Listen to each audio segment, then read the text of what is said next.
Right. Well, we just broke right into it. Are you sure you don't want me to do a Nope. So, folks, we are live, Apologetics Live. No intro music, only because, well, I was rushing to get to a hotel in time to do the show.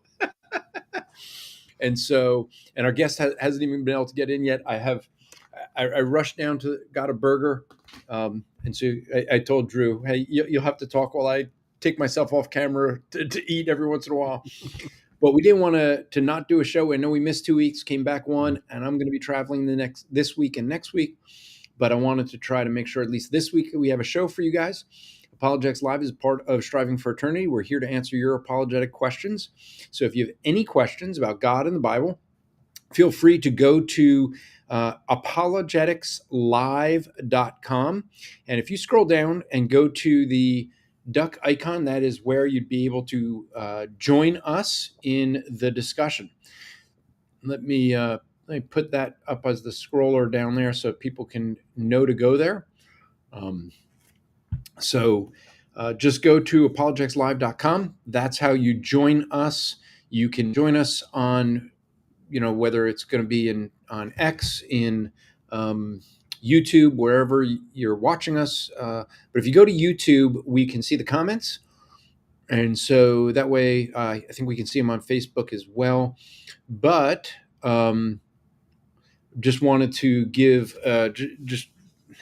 I'm a little bit discombobulated because of the fact that Drew, I was rushing to get my wife. We moved, as you know, to the communist country of New Jersey. And so I went to go get a car for my wife and took it to my mechanic and found out that, well, yeah, it was in good shape. It's just that the tire had been plugged. My mechanic's like, yeah, you shouldn't be driving on that. And I brought it back to the place and they're like, no, the tire's fine. And he feels the plug and goes, oh, we'll replace that tire. It's such a New Jersey thing, sounds like. Yeah.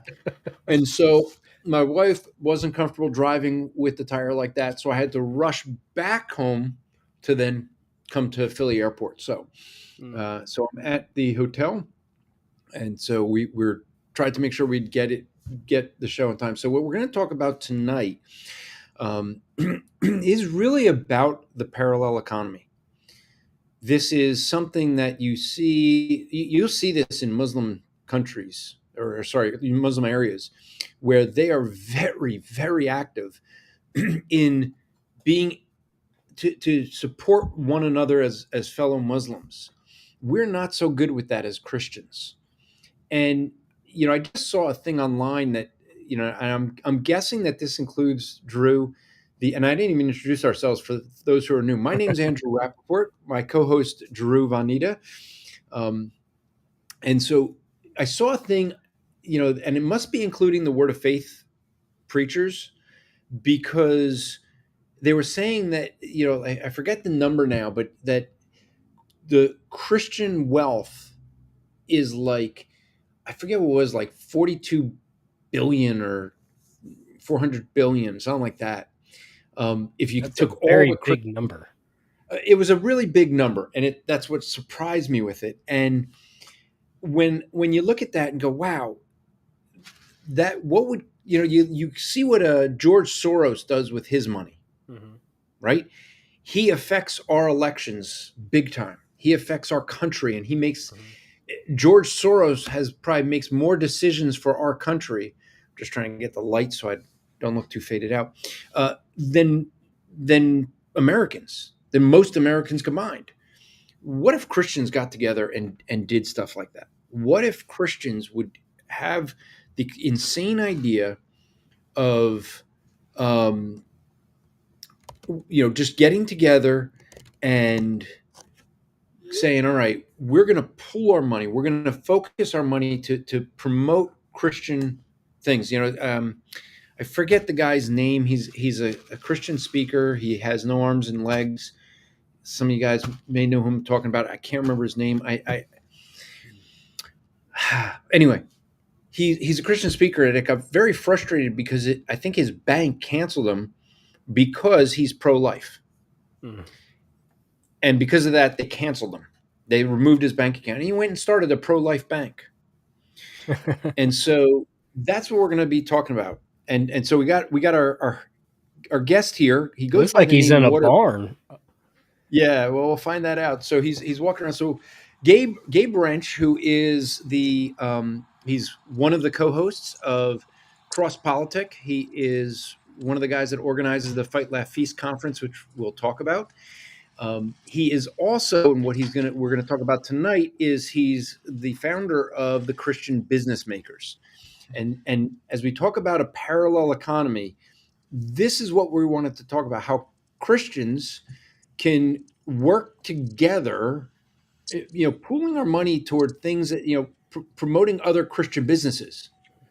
So, Gabe, you became really well known because you beat up a police officer and they handcuffed you.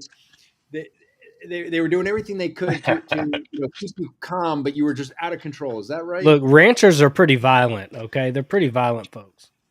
Yeah. Well, not true, but I definitely became pretty infamous for my COVID police arrest.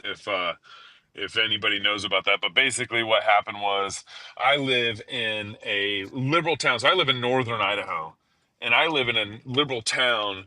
We're the only there's like two blue dots in this red state, and I'm in one of them. And in 2020, our city council, I mean, they were probably one of the worst. They, I mean, tripped a lid.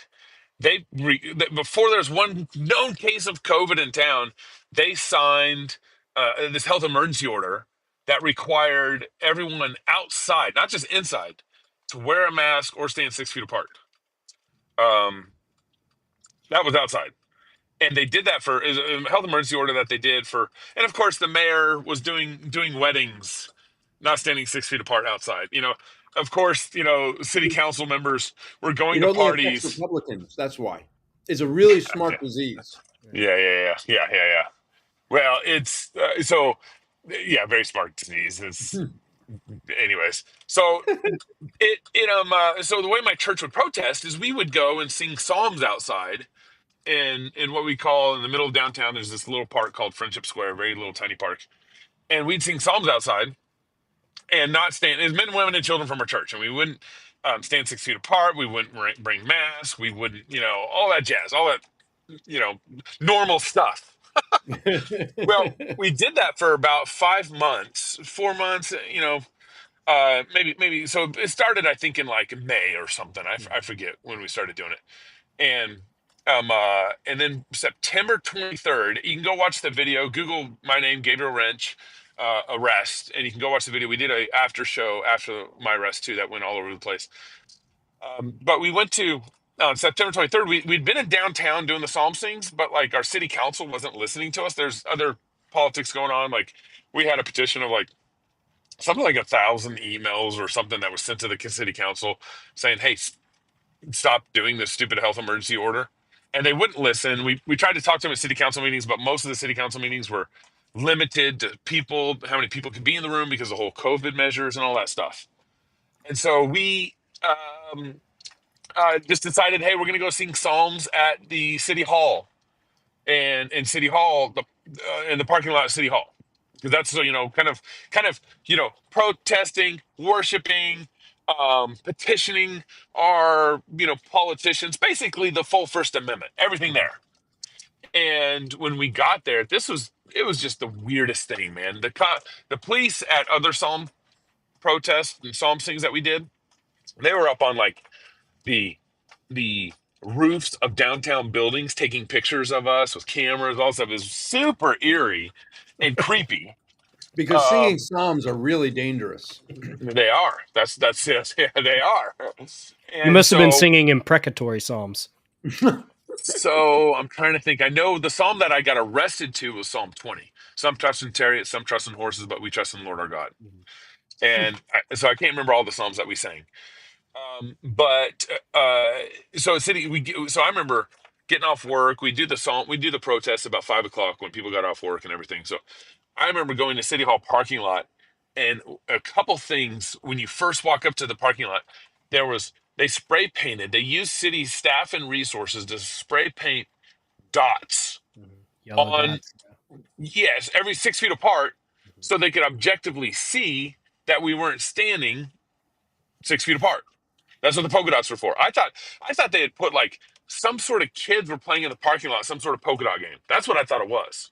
And because you aren't even really paying attention, you're just kind of walking up and you see all these polka dots on the concrete, and you're like, oh, someone was playing some fun game. No, that wasn't for. It's for us.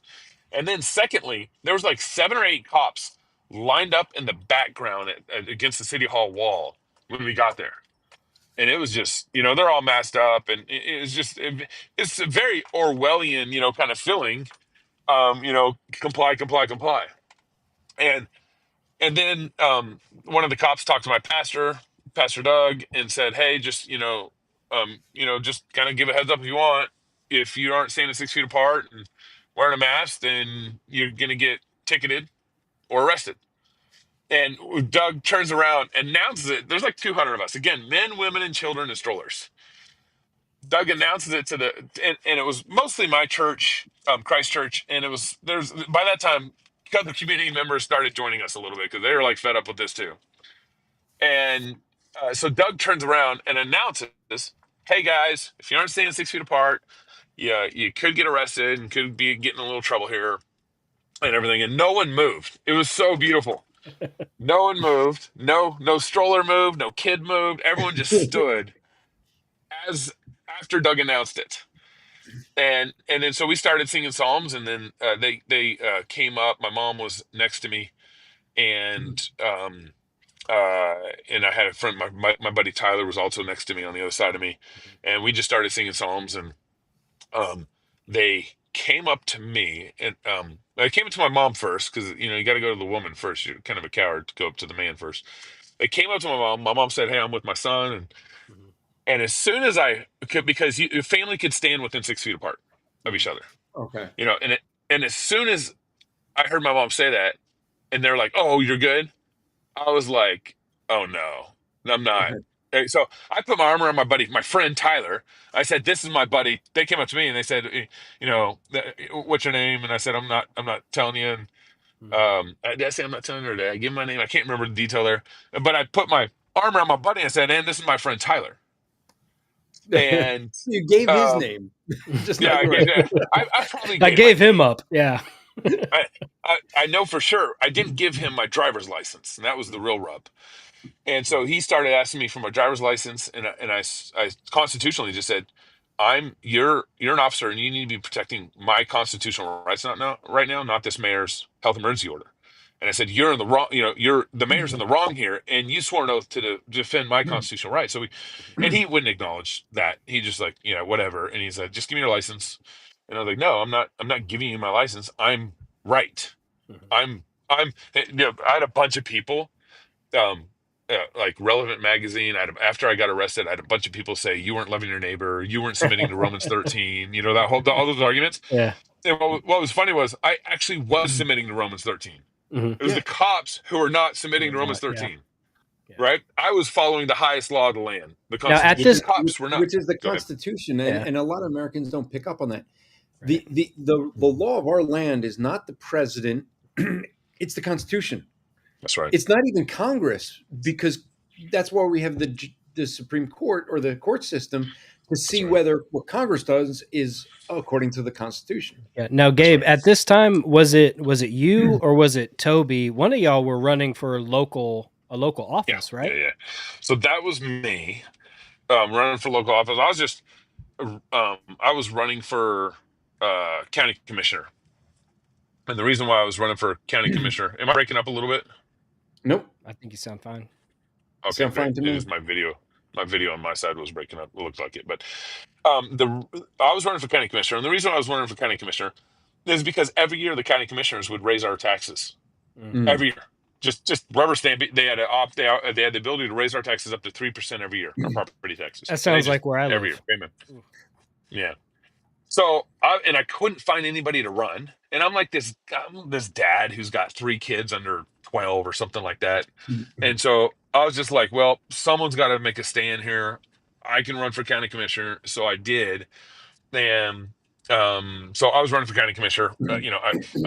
I much rather would not, but I did. So I was already a political Hmm. lightning rod in a lot of Right. ways because they knew me from my show, Cross Politics. They knew me from my, I've always been involved in politics locally And of in, course, in various Christ ways. Church, the impact it Yeah, has yeah, in the community. that's Yeah. right. That's right. And then you have my additional church. That's a lightning rod also. And so I was a very polarized county commissioner figure. And I kept pointing out how bad the commissioners were and their, greed for raising taxes. And we are the second highest taxed per capita property tax per house in the state of Idaho. I pointed that out, and one of the county commissioners was like, "No," and I was like, I'll send you the data. I'll send you the report." So they don't even know what they're doing. But anyways, and so, um, I did. Yeah, there's other things going on. I did debates, or I was supposed to debate my opponent on radio, and I went to the building to debate my opponent on the radio, and they wouldn't let me in because I wasn't wearing a mask. And and in the and I said I'm not following that law, but I also said in the law, in the health emergency order, not the law, in the health emergency order, it specifically states if you are hearing impaired, which I'm deaf in this ear, it's dead, it's just a dead ear. You don't have to wear a mask because you need to be able to read lips, you need to be able to talk, stuff like that. And so um, within my right in the health emergency order, didn't have to wear a mask because it allowed for the handicap basically Hmm. to not wear it. So, but they wouldn't let me in. They canceled debate right there on the spot on the radio, and so I never got to debate my opponent, which would have been fun. But that's so there's so many. I could tell you so many dumb stories about how COVID was handled in my town. And so when we started singing, the officer came up to me, and I just kind of was very polite. Told him about the Constitution. Told him that he should be defending my rights, standing right next to me, singing psalms with me, kind of thing. And then he basically, after about 4 or 5 times asking me, he wouldn't acknowledge anything I said. He just said, "Give me your license." And he said, "This is my last time. Please give me your license." And I said no. And so he literally had to take my hymn book out of my hands. In fact, it was the chief of police that took my hymn book out of my hands so they could arrest me from behind. And as they're walking me off to the the cop car, like Pastor Toby comes up and is just like rebuking. You can watch all this video. Most of the video is recorded.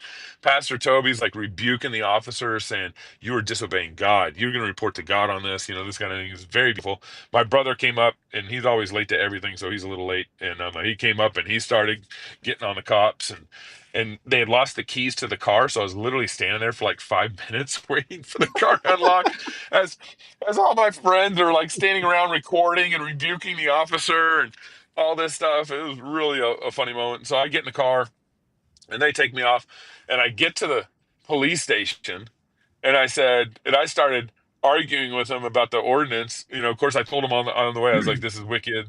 You should be defending my constitutional rights, all this stuff." And I got to the police station and said, "Hey, also, again, I pulled out the deaf ear thing, and I was like, you guys shouldn't even be arresting me right now. I'm deaf in one ear. I got medical handicap." He's like, "Well, we'll just sort this all out in courts." He said. So he wasn't going to listen to anything. So we went to jail. Another married couple was arrested along with me. They were just obviously making their statement. They couldn't arrest all 200 of us, so they arrested me and a married couple. And so I'm in jail for 3 hours. They booked me and all that stuff and fingerprint me and all that stuff. Well, on my way out when they released me, my sheriff, and took me to the sheriff's jail cell. My sheriff was fantastic. He's like, "Get this guy out of my cell. He doesn't pay anything. He gets out, no bond, no nothing. Get him out." Um, but as I'm leaving the jail, there's two officers. I'm walking out. There's a room to the left. I look in the room, and two officers aren't wearing masks and are standing 6 feet apart.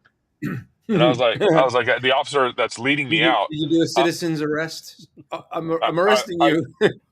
I told the officer, "You need to arrest these people. They aren't wearing a mask and they're standing 6 feet apart." And I was like, I just got out of jail for this. I just got arrested for this."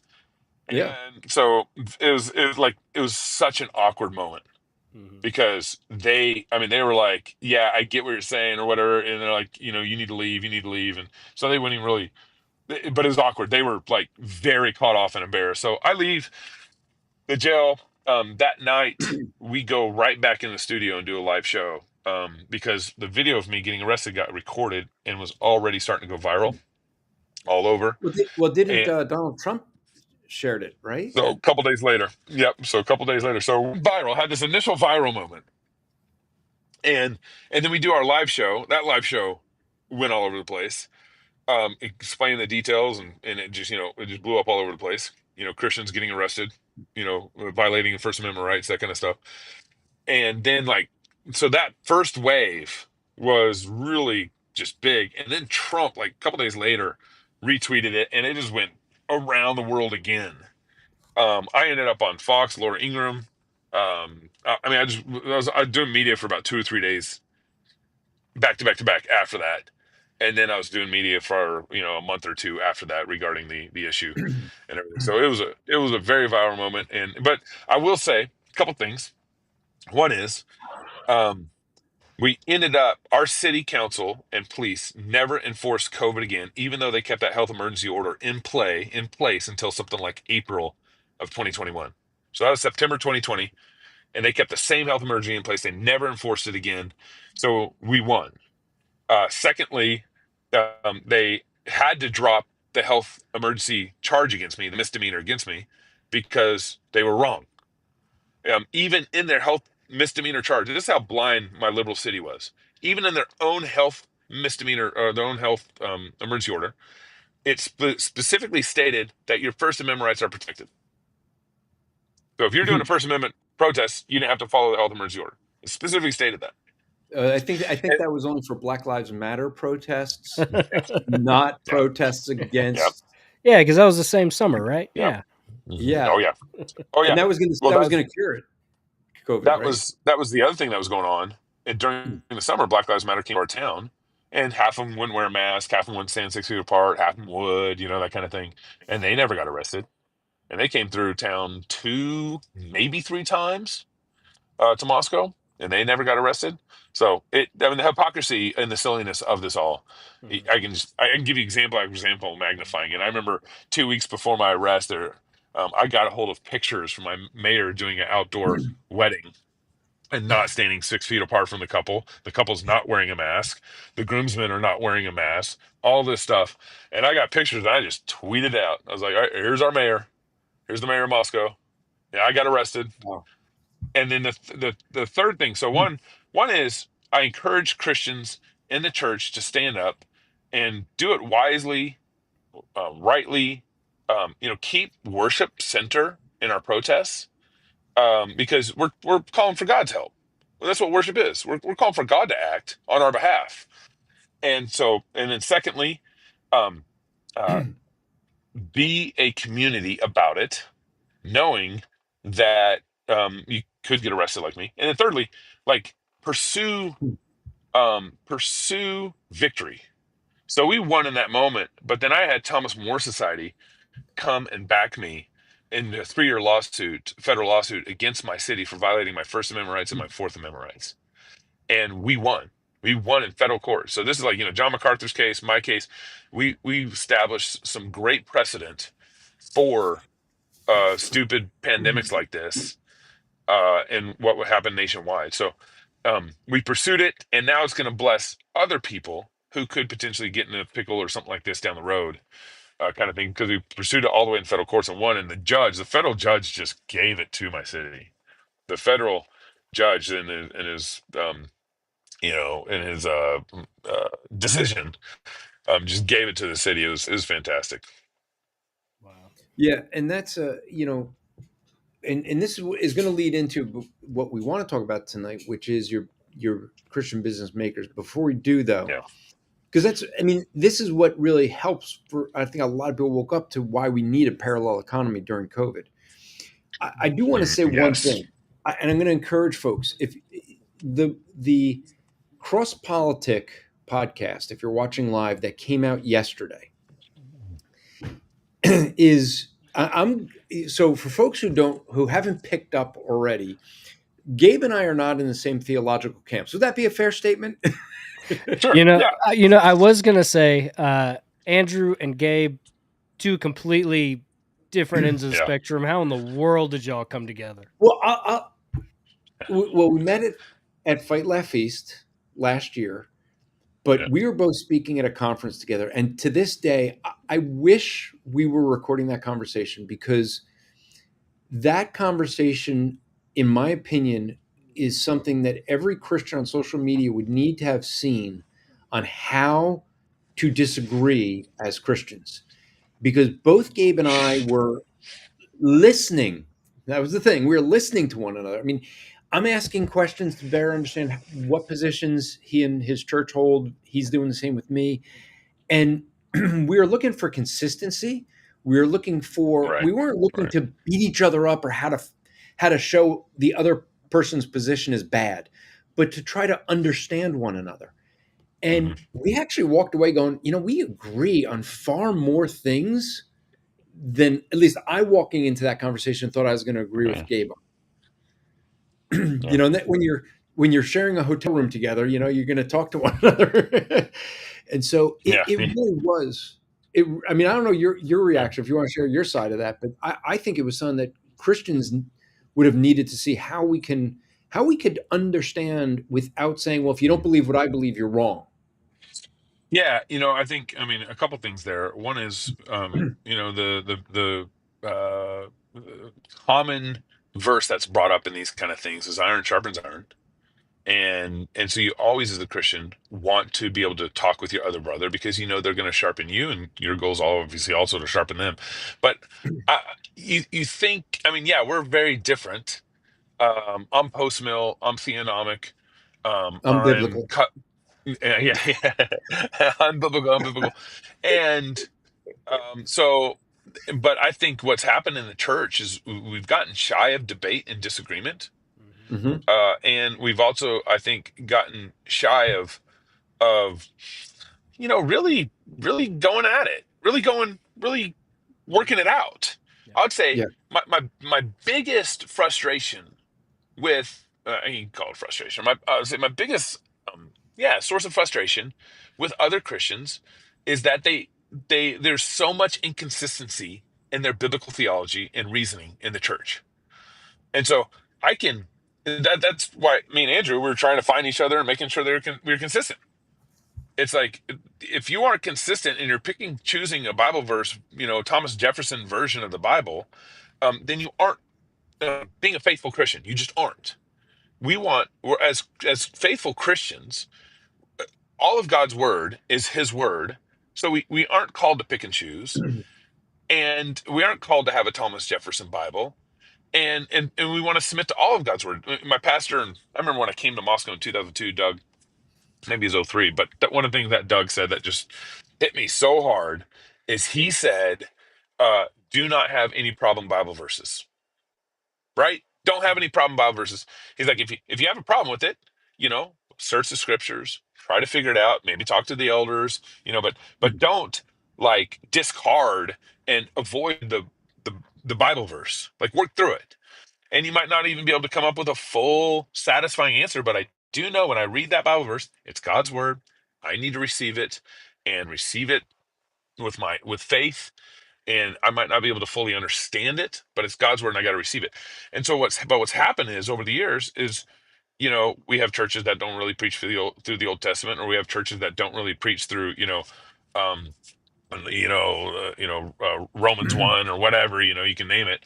And so we have churches that avoid problem texts that their congregation might agree on. So it's no wonder that we've gotten so sensitive against the scriptures, and we pick and choose. And so this ends my point here. And that's how we become inconsistent in our theology. And so I just want Christians to be consistent. And even if I disagree with you, I can see your consistency, like Andrew. I'm like, okay, this is an easy conversation. Yeah, and that's the same thing with me. Is I, even in things where I'm like going, okay, Gabe, what about this? What about that? Now we're seeing a consistency, right? We both disagree with Hmm. the way we're interpreting and the conclusions we're coming to, but I to question you're kind of asking there, Drew, is that night in the hotel. I mean, Gabe and I had met each other, kind of known each other from afar, but I really gained an appreciation for Gabe and his study of God's word. And that's what got me to be like, what else is he working on? So things where I was always told, stuff about, Doug Wilson's church. And I got to meet Doug. That doesn't mean I didn't have the same kind of conversation as I did with Gabe, but, had breakfast with him, had dinner with him. But, I started to, I just started asking him a couple questions. It's like, okay, I don't agree with the way Gabe interprets. He doesn't agree with the way I interpret, but there's a consistency within it. And one of us or both of us will be wrong, right? When we get to heaven, we're going to figure that out. Yeah. Yeah. But guess what? When we get to heaven, we're going to completely agree, just like John MacArthur and R.C. Sproul are agreeing today. Yep. Right? And Yep. so you guys did a Cross Politic, and I hadn't listened to Cross Politic actually until after that night. I started going, I'm gonna follow what Gabe is doing. I even listened to his more health related podcast, with Waterboy. Water break. Water break. Yep. And so the one thing I regular listeners, watchers here, that we've dealt with the topic of Israel, right? And I've kind of voiced this issue that I see within kind of covenant circles where their theology overrides what's going on in a nation that existing today. To the point where I get frustrated where people are just attacking Israel because, that we're the Israel. And so whatever you think theologically, the Cross Politic that came out yesterday on Israel, and Toby Sumter. Now, Toby's your pastor, right? I'm back at Pastor Wilson's church. I went to help plant the church for 2 years, and I went back. So, but yeah, Toby's my pastor, 100%. Like Doug and Toby are my pastors. Yeah. Okay. So, and you and Toby went to Israel, got to do some stuff there. The thing is that I'll tell you this. Ever since October 7th, I've done a lot of speaking on the state of Israel, how it came to be. Yeah. That episode, and you guys clearly said, hey, there's theologically you have a difference with who Israel is. Yeah. Toby did an outstanding overview of how Israel came to be. Yeah. And I encourage folks to listen to that because it really helps for this whole Palestinian-Israel debate. It was just, he did a great job of explaining, look, there were always Jewish people in the land of Israel. They've been there for a long time. And it was actually after the United Kingdom took over that area, Arabs started moving in because with the UK and with the Israelites that were there, it was a good place to live and a popular place as far as being able to make money. And things changed in 1948, right? And so it's just interesting to, because I've been so frustrated with so many covenant theologians. For those who may be new to the show, I'm a dispensationalist, and I always have to say this: I don't support Israel, and I'm not a dispensationalist just because I'm Jewish. Okay, they have nothing to do with it. It's how I come to interpretation, right? Yeah. But Toby, you and Toby did a great job. And anytime that you have, I'm going to say Chocolate Knox. Knox. I don't know if he goes. Wait, I knew him before he was Chocolate Knox. Yeah. Anytime you get him, where he looks like he doesn't know what he's talking about, and you two just go at that, it just adds more fun to it. What's Knox going to say? Yeah, but it was really a great overview. And so I just want to commend not only you and Toby, but also let folks know, go check that out on Cross Politic. It would have been the episode that came out in September 3rd of 2025, in case you're listening to this later on. And it was titled something like How Christians Should Be Thinking About Israel, something like that. Something like that, yeah. So let's get into what we really want to talk about, which is something I know it's really on your heart is the issue that, coming out of COVID, it really did change a lot of your views on some things, Oh man, or that's right. strengthen them, maybe I should say, and specifically with how we as Christians should view business, how we as Christian business owners should view Mhm. our business. I mean, I'm not a Christian business owner. Mhm. Drew's working on his own business, Okay. but as a business owner, how should we view our business? Because some people just view it as their income, their way of making a living. Hmm. You have a very different perspective with it. So, Yeah. would you do us the favor of first leading us to why there's a need for the Christian business makers, and Yeah. then what is it? How can people who may have their own businesses, or if Yeah. maybe there's ways that people don't have a business, how Hmm. can people get involved, and what would it Hmm. offer them? Yeah. Yeah. So there's, I guess, kind of the theological argument for this, and then there's the COVID argument for this. I'd say it's bigger than COVID, but everyone went through COVID and saw a lot of problems there. The theological. Whoop. Did we just lose him? We just lost him. I wonder if his phone died. Oh, that would be, yeah, that'd be His funny. He phone was may in have his died. he was in his car. Okay, well, until waiting for him to come back. Something I wanted to start the show with is, and I didn't pull the emails up, but I think I mentioned last week that we had a guy that was on. He came in here, wanted to debate for a that he could be a Christian and a homosexual. And he was in here. He's someone I had known from the past. When he was a youth, he was in the youth group at my church that I pastored. And so Gabe is back. I'll finish this up real quick though.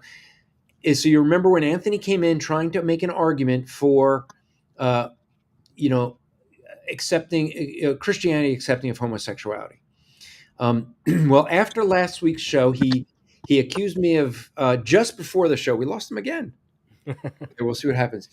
He accused me of lying because I said it was a debate, and then I said it wasn't a debate, and you guys could go back to that. And I explained last week that the word discussion debate is like, I think of a debate as a formal debate, Yeah. and we didn't have a formal debate. So after the show last week, he challenged me to a formal debate. Is homosexuality? It sounds like, is homosexuality in agreement with the Bible? No. Okay. I like that was an easy challenge. If you guys watched that episode we had when he came in, he didn't know how to handle the issue of lust. He knew how to handle what the homosexuals call the clobber passages, and he thought he had a great argument, but he didn't know how to handle the issue of lust, because I basically said, if you lust after a man, it doesn't matter about homosexuality. You're in sin, and there's no way you can be in a homosexual relationship and because you're lusting after someone that can't be your wife. And he didn't know how to handle that. So then he and his friend, husband, whatever he wants to claim, was was going back and accusing me of things. Well, here's the thing. He challenged me to debate. I said, sure. He had a moderator that was going to moderate it, some guy supposedly named Wes. And well, I was told by his boyfriend Jamie emailed me, and basically said that because he wanted to be the moderator, and I said to Anthony, "Your boyfriend is not going to be the moderator of our debate in a formal debate. That's just not going to be something that's going to happen." So his boyfriend emails me and says, "You're not going to decide who's going to be the moderator and what platform it's going to be. I'm going to be involved, or it's not happening." So I responded to Anthony saying, "Well, I guess you're pulling out," because the whole time and I said this in the emails, he challenged me to a debate, but I think he wanted to pull out the whole time. He wanted a way to say that I was running away, and I'm like, I'm willing to debate you, but you have to be realistic. Having your quote unquote boyfriend as the moderator is not what we consider as an honest debate. I don't care what channel it's on. I'm not getting. You want to have this guy Wes do it? That's fine. And he's like, "Well, Wes contacted you." No, he didn't.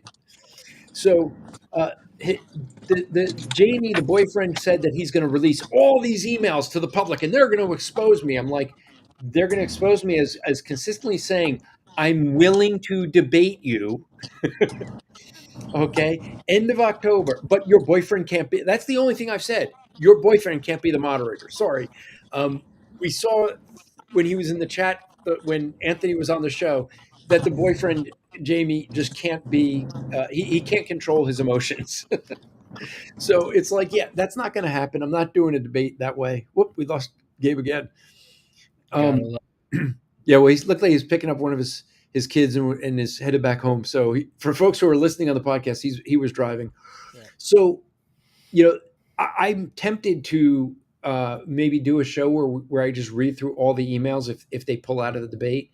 But I think they're trying to pull out and say that I was chicken. I'm making demands. I'm like, there's nowhere where I said anywhere.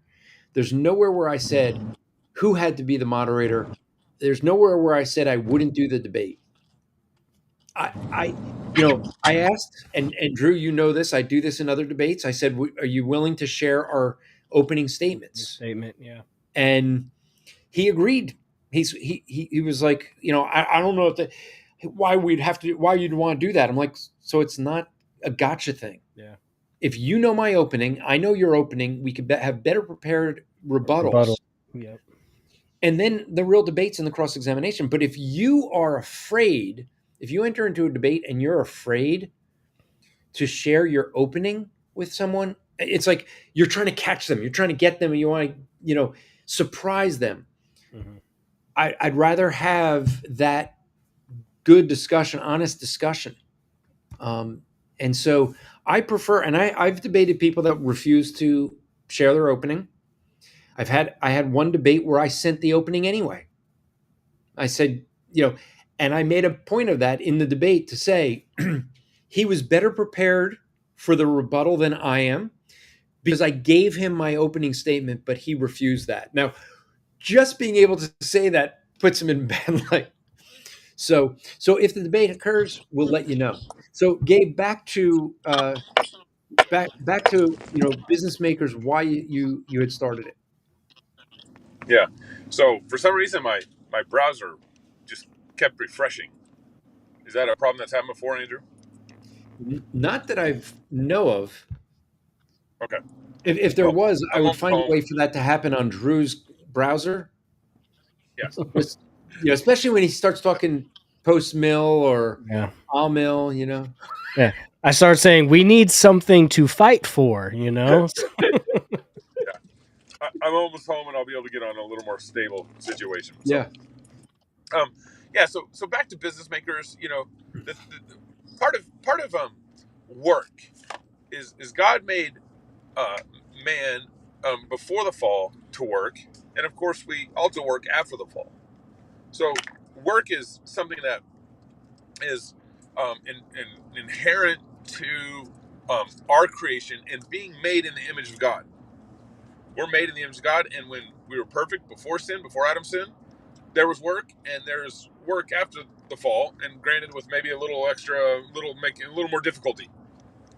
And so, work is something that we're called to do, and particularly, God particularly laid this out for Adam in the garden. That Adam is, and of course, this doesn't mean women get to be lazy, but God particularly called Adam to work, to till the field, to go out and take dominion over all the earth, and his wife Eve was supposed to help him, be a helper. And so, um, if you're doing work to the glory of God, it is so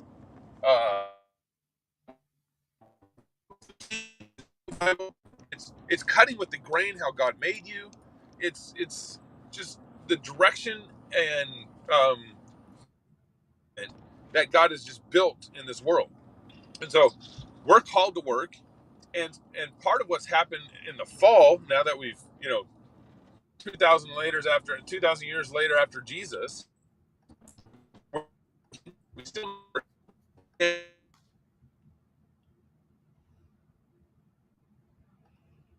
All right. We know he is driving. Jesus prayed, "Thy will be done on earth as it is in heaven." We're not. Can you hear me? Yeah, it's breaking up a bit. Can you hear me? It sounds like there's probably a delay now. Man, so sorry. I'm done with the. There's one place on my drive home from work where there's a dead internet spot, and I just drove through it, and now it's I'm past Okay. that dead internet spot, so no more. We're done. I'm sorry for making this problematic here. No, So, that's good. so God called us to work. God called us to work after the fall, and it's something that God takes great joy in watching His creation glorify Him in everything they can do. We're not Gnostics.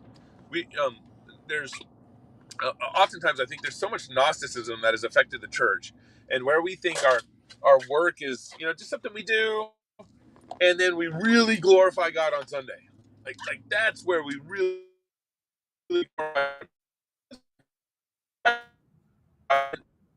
faithfully to God. And so we need to recover the theology of work. We need to recover the glory of work. And then what happened in 2020, I think, really opened up a lot of people's eyes to the tyranny we have here in America, and on top of that, the lack of real leadership we have in the church. And I would say that leadership, I'm not just talking about pastors and elders. I'm also including business leaders in your church. I started Business Makers Network. The original idea came to me because I started in 2020s because I had a bunch of business leaders. After I got arrested, I went viral. I went all over the internet and everything, and I had a bunch of business leaders contact me and say, "Do you have a business network? Because my business network, like C12 or Convene or these other networks, my business network is not helping me in my business. In fact, half the CEOs in my business network, they themselves are shutting down, or they themselves are requiring masking at the workplace or whatever." I'll finish this. And so they weren't getting help from their networks, and so they said, "I'm looking for like a courageous business network. I'm looking for like a business network. I'll be inside. That is strong and kind of courageous. That's going to help me fight tyranny at my workplace." Uh, you know,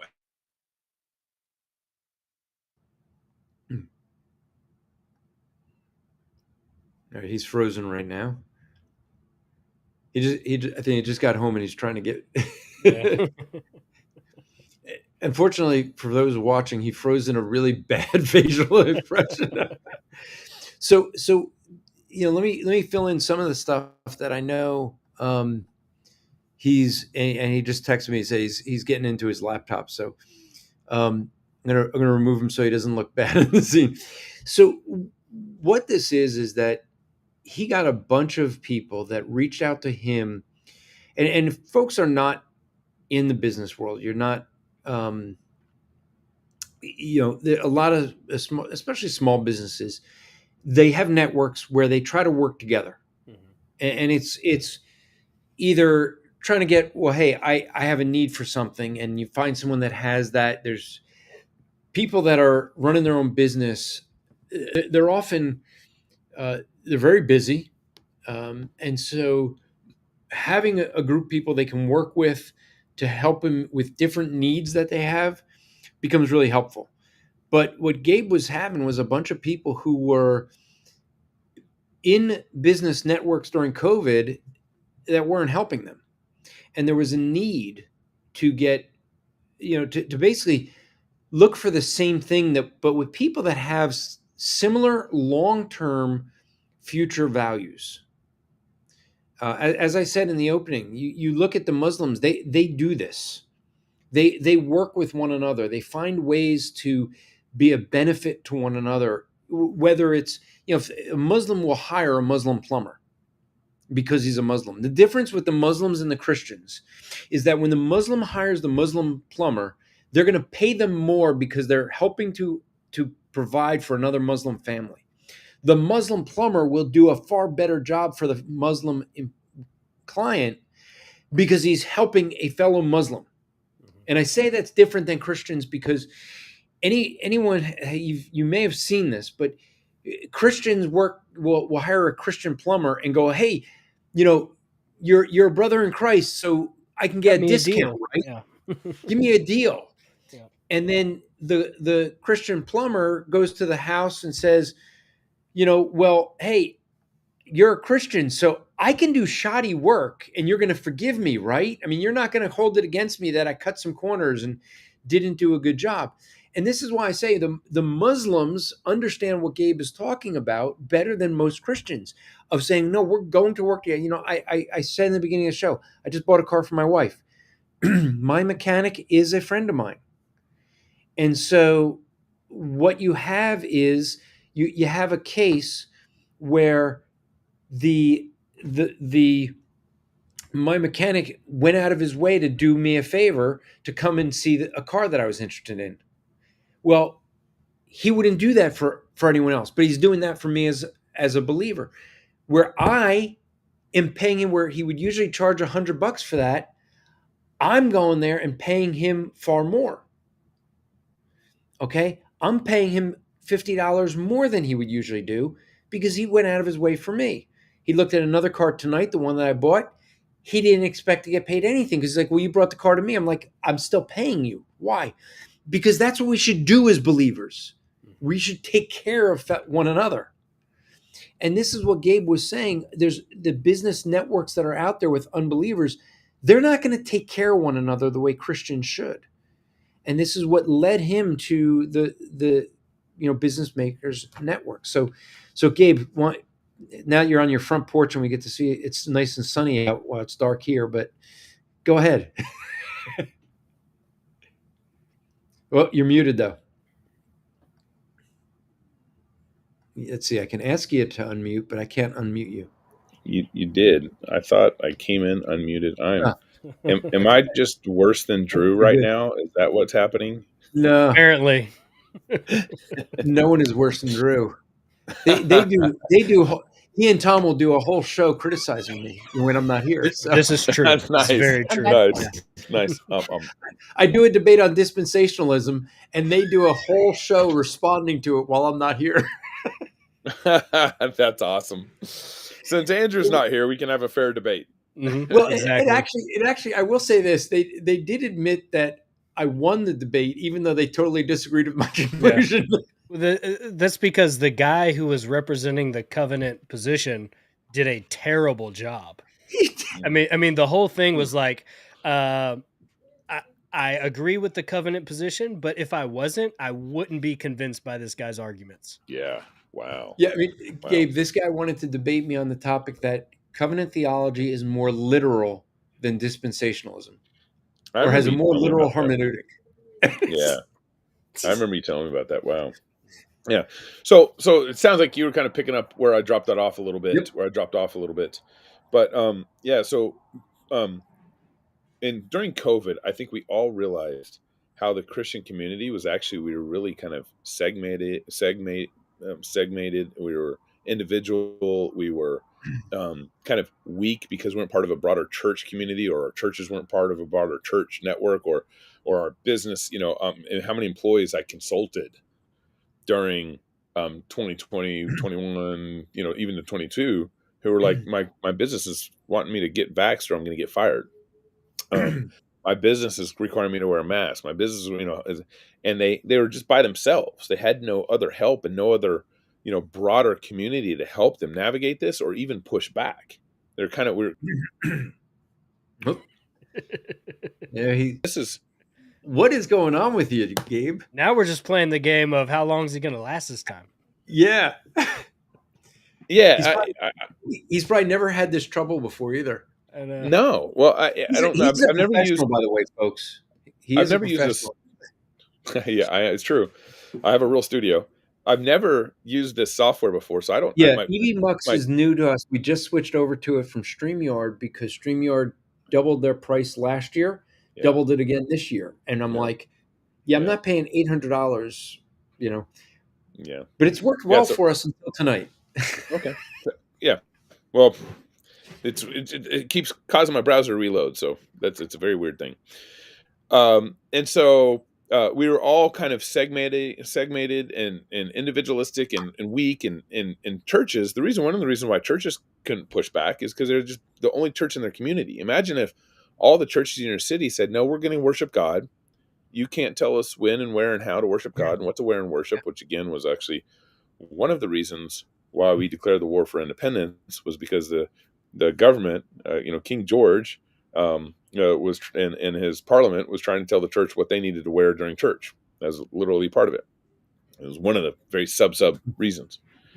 And so, but if one church stood up in their community, well, they would get fined, they would get attacked. But imagine if all 50 churches in your community stood up, well, they can't, or like us, they couldn't arrest all of us that night.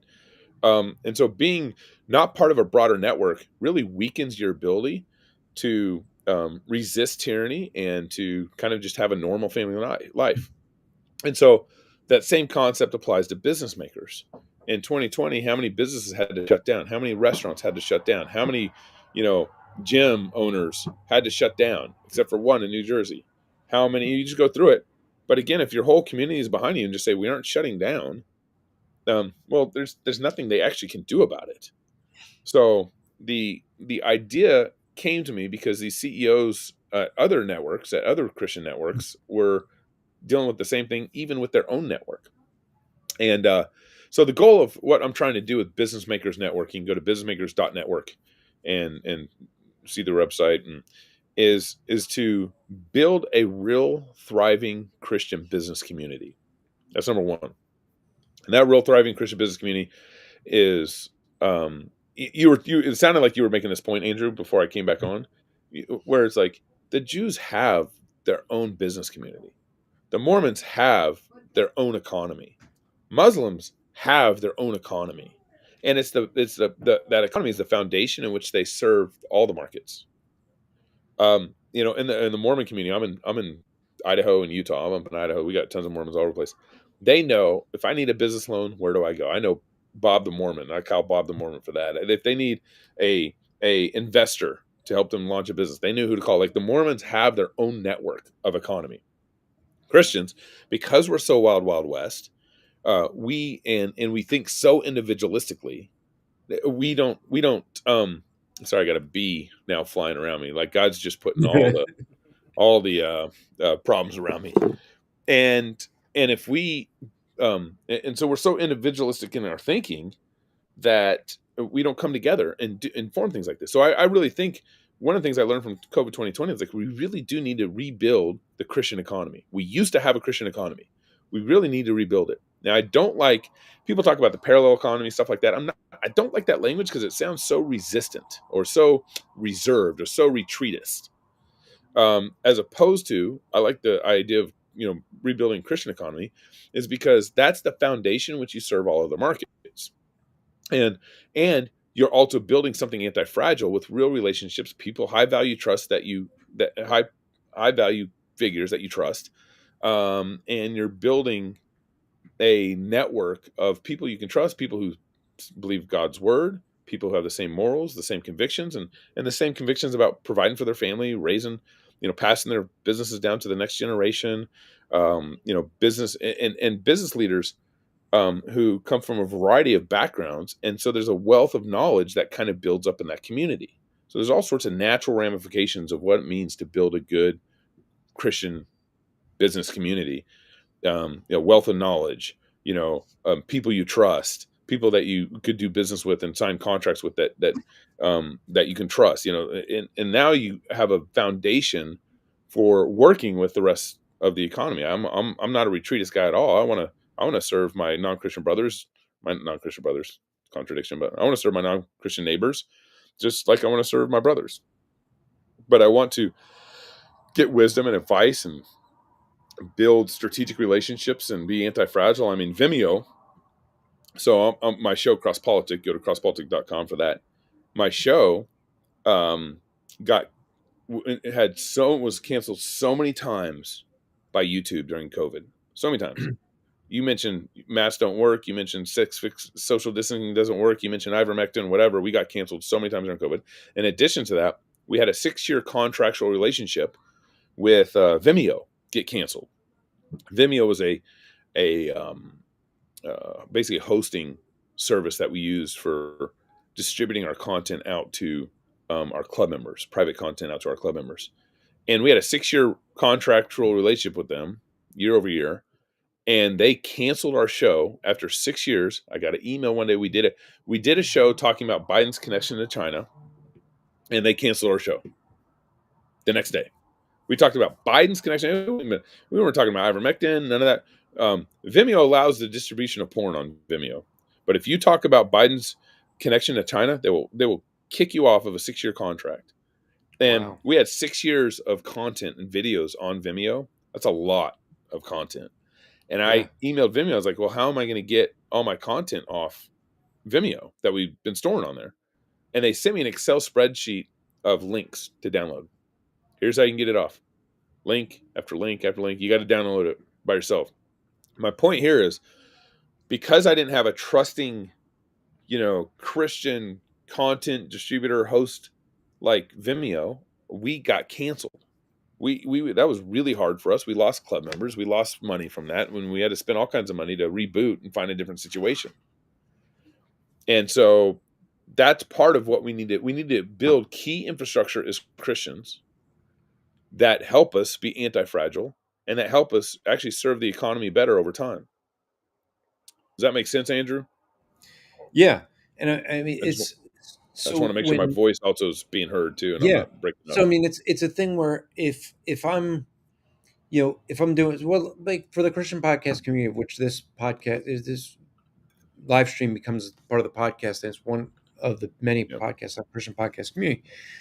Mm-hmm. We have different podcasters who have different backgrounds that can help one another. I mean, we have a couple of people we have actually 3 that are professional, film producers. Mm-hmm. 2 for the secular world, 1 for the Christian world. And so when we had someone that was like, hey, I want to get into doing video. Mm-hmm. Okay, here's 3 guys that can help you. Mm-hmm. Yep. Right? Because they got the background in it. And that's the sort of thing that how we promoted the Christian podcast community of, it's, hey, what skills do you have? How can you help one another? Mm-hmm. Because we need to do that more as Christians. Mm-hmm. And it's not, hey, I want to make money off this. I'll pay you. Okay. I'll step on a soapbox. It bugs me when Christians charge other Christians to hey, I'll be your podcasting coach. Mm-hmm. Right. Mm-hmm. And I'm like, we at the Christian podcast community, we offer that. It's called free. It's like, we're not going to charge you for that. We're going to help you out and give you, give you the tools you need to get things done. Yeah. And a lot of that is just what I believe is Christians working together with one another. Yeah. Yep. And, we're actually building some of that's kind of some of the vision we're building in our business network. In helping, part of the network is we just want to help each other. We want to help each other's business grow. If you're having a bad sales cycle, I'm sure there's a good, manager in marketing or vice president of sales in the community that can, hey, here's some things you might want to work on. And so that's definitely very much part of the goal. And so we, okay, so I'm going to have to ask, hold on. I'm going to ask a question for Sarah in the chat. She says, no, that's wrong. Sarah, you're going to have to tell us what did I say that's wrong? I mean, it's usually a lot. Drew, I was wrong once. It was a long time ago, but I still remember it. Yeah. It left a scar on me. Yeah. But it's usually every time you talk to me, right? It becomes the new one time you're wrong. Nice, Drew. Nice, Drew. You got to get ahead of Andrew, right? Like he sets up these moments so that he can come in and do a punchline, but you got to beat him to the punchline. Mm-hmm. And do you ever think you beat me that you don't get slammed back? I mean, you play like you stick you're like the whack-a-mole. You stick your head up, and I got the hammer. I'm ready. Mm-hmm. Yeah. We'll see. We'll see. Yeah. Just wait till I'm hosting and you're gone. Okay, just wait. Yeah. Yeah. Right. Hey, let me guess. You're going to invite Gabe back. Okay, let's talk about. Oh yeah, yeah. Let Okay, me so respond to she says it Sister wasn't that I Tara. was wrong. She's saying Yeah. that Mhm. not you charging people extra. Yeah. So normally what happens? Oh, and there's Yep. he was just going to answer Tara's point, and I don't know what's happening with his browser. We have never had that with I anyone. wonder if it's the browser he's like. What do you have yours up on? Let's see. That's a good question. Well, I'm using Brave, and Brave is very security conscious. So, what are See, you using there? I'm on Google Chrome. Chrome. So Brave is a Chromium base browser, but it is not by Google. So, so I'm yeah. still So here. Brave is one that is very protective conscious as a browser, but works with any of the Chromium type things. What browser are you using, Gabe? I'm on Chrome. I could change the Weird. That's what. browser. That's what. That's what That's I'm what. using. Yeah. Yeah. Weird. That's weird. Yeah. All right. So you were just making the point. Sarah had said charging people extra. Yeah. So usually Christians, they expect if I need to hire a Christian plumber at my house, usually what Christians think is I'll hire the Christian plumber and he'll give me a discount because I'm a Yep. Christian. We're brothers in the Lord. As opposed to what you should be doing is I'm going to hire the Christian plumber to come over, and if he does good work, I'm going to give him a tip. Like I'm actually going to bless him. He blessed me, and so why don't I just tip him more? So that's how I'd be thinking about. Do you see? You see why I like him, Drew? He even used, even though he wasn't here when I was describing, he Yeah. even used the same exact example of a Yep. Christian plumber. Yep. He even used the same example. Yep. We must be brothers of a different mother. That's it's got to be that, it. He, that's he's hilarious. really Jewish. That's hilarious. Yeah, yeah. Or he's just worked in plumbing and he knows how difficult it can be. I haven't worked in plumbing, so I've tried to work on my own house with plumbing, and water and pipes just don't mix with me. No. well, your nickname is Water Boy, so That's right. maybe it should. That's right. Yeah, that's right. How did you getting that name actually? So what happened was when we started Cross Politic back in 2016, we had Pastor Toby was on our show. Chuck Knox was he had a stage name. It was kind of his nickname. Really, it became a stage name, I guess, if you want to call it that. Pastor Toby's Pastor Toby. And so I'd intro the show. Hey, y'all, welcome to Cross Politic. Got Pastor Toby, Chuck Knox, and I'm Gabe. It's like, I don't know. It just didn't land right to me in the opening. So I serve as a deacon at my two churches here in town, and now I'm not a deacon anymore because when you transfer a church, your eldership or deaconship doesn't really transfer. Yeah. Yep. Yeah. And so I transferred back to the church that originally ordained me as a deacon or laid their hands on me as a deacon, and then I went to help plant the church. And so I had my deacon status, and now I'm going back to the church that, and bringing my membership back to the church. So I lost my deaconship, going back, which is fine by me. But the point is, deacons serve the church. That's their job. Serve. It's all the practical. Deacons take care of all the practical needs of the church. And so I was a server. You serve water and water boy. So it's really not that exciting of a nickname story. Yeah. So you went from saying "and I'm Gabe" to "I'm Water Boy." Water boy. So I open up show. Pastor Toby, Chuck Knox, and I'm the water boy. There you go. Not exciting story. H2O. H2O. That's what and I'm H2O. My mama said. Mama said we gonna start cross politic right now. That's right. That's exactly right. Andrew saying All right. there. Andrew doesn't get that reference. Yep. No, I actually don't. Sorry. It's a really millennial quote there. It's from a movie called The Water Boy. Yep. With Adam Sandler. Oh, there's a movie. Okay. Yeah. That's funny. Maybe they'll have that on the flight tomorrow, and I'll actually watch it just for that reason.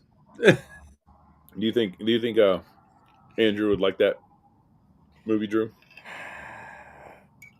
I don't know, because I don't know what movies Andrew actually watches. I don't think he watches any. It's kind of slapsticky humor. Yeah. Oh, so I probably wouldn't like it. There you go. I have Drew. I have enough of Drew. You know. Doing that kind of humor. Pretty much, yeah. Andrew Graham in the comments. He knows what it was. He knows that reference. Yeah, he said Adam Sandler. He also, you know, I don't know if he was quoting me. I thought I was wrong once, but I was mistaken.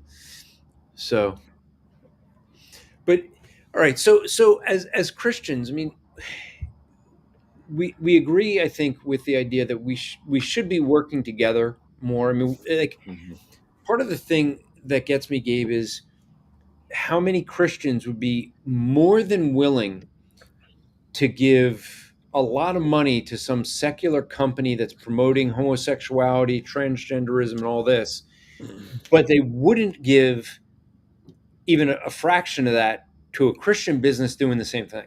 Yeah. Well, I'd say that's complicated because the Protestant work ethic is not really in Christians like it used to be. And I think some Christian businesses have kind of proven themselves less honorable than non-Christian businesses. So I think there's that part to it. I think the other part to it is they just aren't discipled or encouraged to think this way, because if we're part of the body of Christ, why don't we be very intentional about serving and working and partnering and building the body of Christ? And then I'd say, lastly, the one caveat I want to put here is I want to be careful not binding Christians' consciences in a way that I don't think the Bible binds the consciences. So I don't have a problem with a Christian, doing business with an unbeliever. I don't even have a problem with a Christian, going to Disney World knowing that they support LGBT, trans stuff and all that jazz. Because God doesn't make your purchase and your work with other businesses. God, you are not responsible for two things. You aren't responsible for their supply chain in the scriptures, and you aren't responsible for how they spend your money after you give it to them. And this is clear when Paul talks about, eating food offered up to idols. Paul says, don't even worry about asking a question on it. Eat that meat, and he quotes Psalm 24, the earth is the Lord's and all its fullness. So he says, eat the food offered to idols. Don't even think twice about it. Now idolatry is a bad thing, right? In scriptures, don't participate in idolatry. Don't go to the temple and participate in the idolatry, the animal that was sacrificed in the temple or in a false religious temple. But he said, you can buy it in the marketplace and you can eat it. Do you think that money went to support the immorality that happened in the temples? 100%. It did. So God doesn't make you responsible for the supply chain and the money and how your money might be used once you pass it off in a transaction for business to the business you might buy something from. So I want to be careful. I do just think strategically, I wouldn't buy food offered to idols because I want to be strategic. I want to go to the mom and pop Christian store downtown to buy a burger and not the meat from the temple, from the idolatrous temple, because I want to support my Christian community. So that's more of a thing of strategy versus a binding of conscience. Does that make sense? Those distinctions I'm talking about? Yeah, I think it does, and I think that part of my thing though is it's not that look, I have an Apple computer. Do I support everything Apple does? Yep. No, but I don't know any Christians that are producing a computer that works with all the technology I need as Apple does. Yep. Right. Mm-hmm. And so and I'm not responsible for what they do with the money. Mm-hmm. But if I have a choice between, you brought up Disney World. I know people that will go to Disney World and spend hundreds of dollars on tickets, and then go to the Ark Encounter or the Creation Museum and complain about the price of a ticket that is like a sixth of the price. Yep. And that's where it's like you're getting a, if you, and there's nothing wrong with being with the entertainment, okay? But you're getting a better experience, 100%. Eternally at the Ark Encounter or Creation Museum than you're going to get at Disney World. But they won't think twice of spending the money for Disney World. Yep. And they come in, and I actually heard someone when I was at the museum, Creation Museum, complaining about the ticket price. Yep. And me being, I went, hey, you ever go to Disney World? And the wife was like, oh, I love when we go there. I said, what are those ticket prices? Why don't you do you complain to them? Mm-hmm. And the father, and this gets back to Sister Tara's. And this gets back to Sister Tara's original question. And I think part of what happens is Christians, when they go do business with other Christians, they expect a cheaper price. They just expect it. Yep. And, I go to Disney. I have no problem paying the $400 for one ticket or whatever it is. But I go to the Ark Encounter, and it's like I can barely fork over $100 for that experience. And of course, it's not as big of an experience as Disney, but it's still a very, very big experience. I mean, the Ark Encounter is amazing. It's worth $100 and more.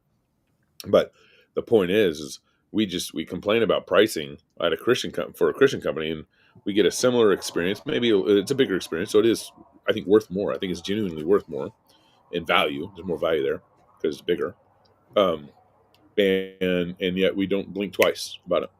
And we got to change the mentality of how Christians think about business. We got to change the mentality of how Christians think about all this. I think of this, Gabe, is if I literally, this is no joke, if I had $1 for every time a Christian expected me to give him a free copy of one of my books, it's like I would be able to never work again. I mean, it's like people would be like, well, you're a Christian, you shouldn't be charging for a book. I'm like, so I spent 14 years of my life studying world religions, and that should just be for you free. Like the book costs money to print. I should just pay that so that you could just have it. Like if that wasn't, pulling, those different religions together and systematizing them and doing, that wasn't easy work to go through all that. That was years of my life. And yet I'm always amazed that people just think like, oh, well, you should just give that away. I'm like, my response usually is, okay, why don't you try that at your job? I mean, do you expect to get a paycheck? Well, yeah. Well, getting paid for my labor is actually what I think I'm, I deserve. I do, in some sense, climbing uphill a little bit, or kind of going against I think, some of the views of the church and how they view business and what I'm doing with business makers. But I think it's already been so fun we just launched in April doing business makers, and all the business leaders that have come in, it's been super fruitful and encouraging. We're also doing business summits. You can go to our website, businessmakers.network, and see the summits we're doing. So we're going local regions and doing summits and bringing business leaders together and having some great talks and CEOs. Sorry, the bee's attacking me again. Yeah, and I was at one of those summits that you did here when I lived in PA. And it was really valuable in a lot of good insight, a lot of good connections that got made. So why don't we talk about that for folks who either they have a business or maybe don't have one, thinking of having one, trying to think of starting one. What does the Business Makers Network do for them? What does it offer them? What does it cost to be part of it? What opportunities are there? Yeah, so I mean, we have different tiers to be able to handle employees, to be able to handle entrepreneurs, and be able to handle CEOs that make a lot of money. And so everyone can come in at their tier, and it fits their abilities, and then you immediately have access to the international network of business leaders, of everyone in there. We have an app that is where our business community is at, so people can chat in the app, ask questions, that kind of thing, ask questions of one another, that kind of stuff. We are working on our first national conference next year in Phoenix, Arizona. Last week in Phoenix, last week in February, and so that'll be another piece of value. Where the community is the most valuable parts of this. You get to join a bunch of motivated business leaders, and they're more than willing to help. I'm starting a business. What do you recommend? Is this a good business model? What is a good business model for the business I'm starting? All that advice and help is there. And one of the things I've been doing is anybody who signs up for the network, I just set up a call with them. Hey, how'd you find out about us? What are you doing? Just want to get to know you. And that's been super fruitful. Just building a relationship with business leaders in the network. Just as when they sign up, and I tell everybody, hey, to call each other, talk to each other, get to know each other, and everything. So those are some practical benefits of what's going on. We're working on, so the business community. The second thing is we're working on, this is going to grow. We're a new network, so this is going to grow over the years. But we're working on creating kind of like an economic development engine, where there will be layers to this. People need mentoring in their business. People need, their business is starting up. They need help. Their business having a bad quarter or 2 quarters in sales, and they need help. It's like we'll have, as it grows, we'll have a lot of those pieces put in place. And then secondly, in that economic development engine, is we want to create an investment fund for those who join the network. And so as businesses start up, or as businesses need investment in their company, they can apply to that economic development fund, and only inside the network. Because what we need to do is we really need to think. And it's funny when you talk about business, sometimes people just kind of disconnect the gospel from everything you do. Everything you do should be about the gospel. Everything, how you love your neighbor, how you contract with your other businesses, how you pay them on time, all that stuff, that's all connected to the gospel. So as you build a thriving company, let's say you're CEO of a company of 50 people. Well, that's 50 families you're providing for. I mean, that's real tangible, serving and loving your neighbor. That's real gospel. And so I really think economic development, we need to take economic development way more seriously.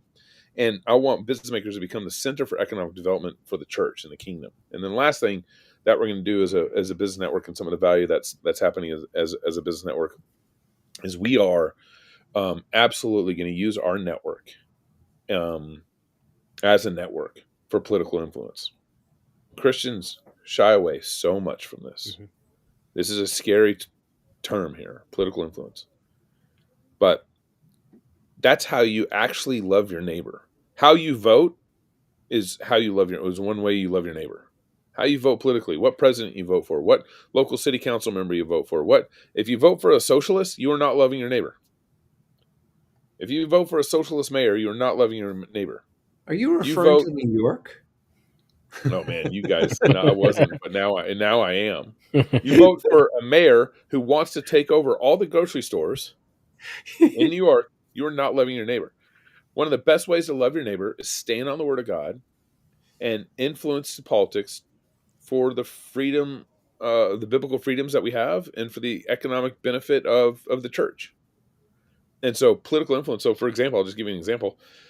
Scott Bottoms in Colorado, he's running for governor. He's a solid Christian brother. He's been in the House in Colorado for 12 years or something.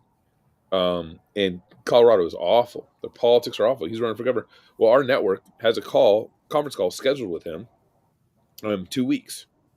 Just our network with Scott talking about his run for governor, who he is. We're going to get to know him. I know him. I've known him for 3 years. So, but he's a solid Christian brother. And I want the network to get behind him.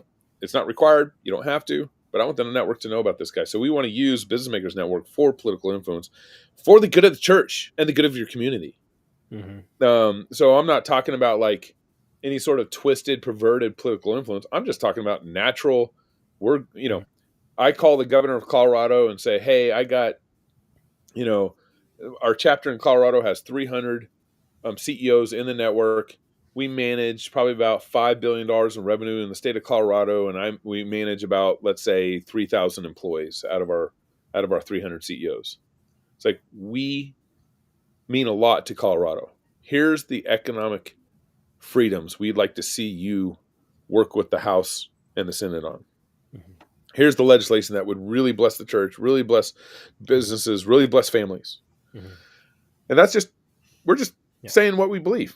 We're just socialists do this all the time, right? Yeah. I mean, this is exactly what George Soros does, Yeah. and no one bats an eye. Yep. So Right. why shouldn't Christians Yeah. do Because the same? I mean, those things, right? They, what you're talking about, Gabe, they end up affecting the community as well, because you make this call to the governor, all of these CEOs that have all these employees. It affects all these employees. It affects the church, which then affects the community, because it opens up all of these different freedoms for these businesses. They can hire more people. They can bring more resources in the community, whatever they need. They can help the poor, help the orphans, fight against abortion, do all these different things that the church can do, right? And then all it's doing is the network teaching the governor, working with the governor on how to be biblical within the community. So we want to. So that's some big vision benefits. We're creating chapters in local cities.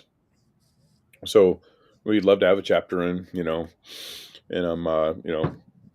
Boise, Idaho, a chapter in Dallas, Texas, all that stuff. We're working on. We're rolling out all our chapters, or our first initial wave of chapters are coming out. Any in Atlanta that you know of? We have a guy that actually is going to be the chapter president for your area. I think he's a little outside of Atlanta, but you should absolutely connect with him. He might be in Marietta, maybe. Marietta, excuse me. Yes. Yeah, come on now. So you should absolutely reach out to him. Let me say for folks, let me just share the screen so people see. This is the website, right? So it's businessmakers.network. Bring it up. It's not on the screen. It's not being shared. I thought it was. I thought it was showing. Let me put it in a different window. I'm just glad you're having technology problems. I see why. It switched me, and then I have to add it in. Okay, there we go. Let's make that big. No, not that way. This way. Come on. We'll do that. There we go. So there's the website. So just make a note that it's businessmakers.network. Yep. It's not the .com one. So what you have here is you can join here. It has how much it would cost per year at each of the different tiers, as he was talking about. Some of the things that you're going to see here, right? How you can have an impact, how your business can have an impact, what it is about. So you could check out some of the differences here. Okay, the different options. They have some different resources that I want to encourage you guys to check out, because it's something where I think as Christians we don't do enough of this. We really don't. I think it's part of it, like we were joking a bit earlier, but part of our, say, tribalism of we want to be only with those that we agree with. And I'm going to say this coming from my seminary was a fundamentalist Baptist, dispensational seminary, and very happy to promote those three things. But the fundamentalist movement had a lot of good things that it did. But one of the struggles I've seen with it is the separatism. All the, like I remember taking a class in seminary on ecclesiastical separation. And you had to be able to define all the different ways you should be separating from those that don't agree with you. I actually got an A on my paper, totally disagreeing with everything that was taught in the class. And the professor actually gave me the A and said, I disagree with your conclusion, but I can't disagree with any of your arguments. So I just had to make the argument stronger. But I think this is a big thing, is, so much of Christianity is about we have to be 100% agreement. and like we said, Gabe and I could be really good friends, get to know each other, disagree theologically, and yet work together on things because we know we're both going to be with Christ. We both love the Lord. We love one another, and we love the study of God's word, even if we come to different conclusions. Mm-hmm. It doesn't mean we're being liberal by working with other believers that have a different theological point than us. And it's something where, I think, Gabe, this is a network where people can use their business to further the kingdom of God here on earth with the money God's given them and the business God's given them and the tools God's given them to help one another to do just that. Mm-hmm. Would that be a fair argument in your opinion?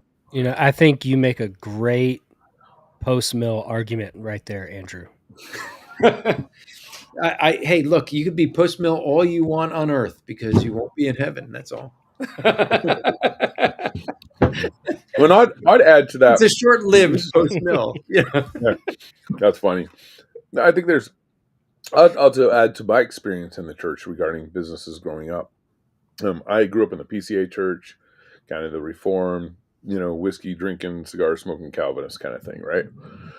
And but when it came to money and it came to business, I'd say whenever sermons were preached on, maybe towards business, towards money, stuff like that, all the sermons I would ever hear were, if you're rich, be generous with your money, which is absolutely, you can find biblical principles for that. Mm-hmm. The other sermon I'd hear is, make sure you have a good work-life balance with your family. Don't overdo the work, kind of thing. And again, you can find biblical principles for that. But I never heard the sermon of the parable of talents, Matthew 25, where the master gives 10 talents to one guy, 5 talents to the other guy, 1 talent to the last guy. And he says, take good care of it. When I come back, I'll call you to account. And what happens is 5 talents, 2 talents, and 1 talent in Matthew 25. And what happens is the master leaves and he tells him, go, invest it. Go take care of it. I expect a return on investment. Mm-hmm. And the first guy has 5 talents. He turns it into 10 talents. The second guy has 2 talents. He turns it into 4 talents. And the last guy had 1 talent, nervous, scared of his master, went and buried in his backyard. That is not true. That is definitely not. I do not take it and bury it. I get it, and then I go, what happened to it? Where'd it go? Taxes took it. So, yeah, exactly. But there's a couple big takeaways from this parable. One is the guy that got condemned and judged, and it was a serious judgment. Mm-hmm.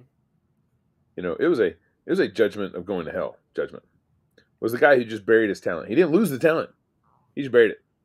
Didn't make money off it.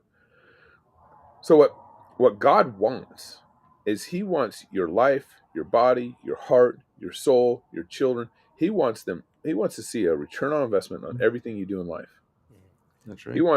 He's going to come back and call you to account. So put this in, let's say, business sense. Let's apply this to business. If you have a $20 million company, I think potentially, what it means for you to be faithful is turn it into a $40 million company. If you have $5 million company, $10 million company, He wants to see you do the best you can with the talents and gifts He's given you, and He wants to see a return on investment. That's capitalism, absolutely. The second thing you notice about this parable is God's kind of economic agnostic.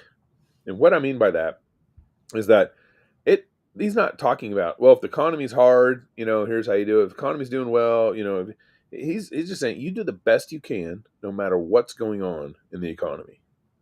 And so, and I'd say lastly, I think there's a fourth guy in that parable, and it is Drew.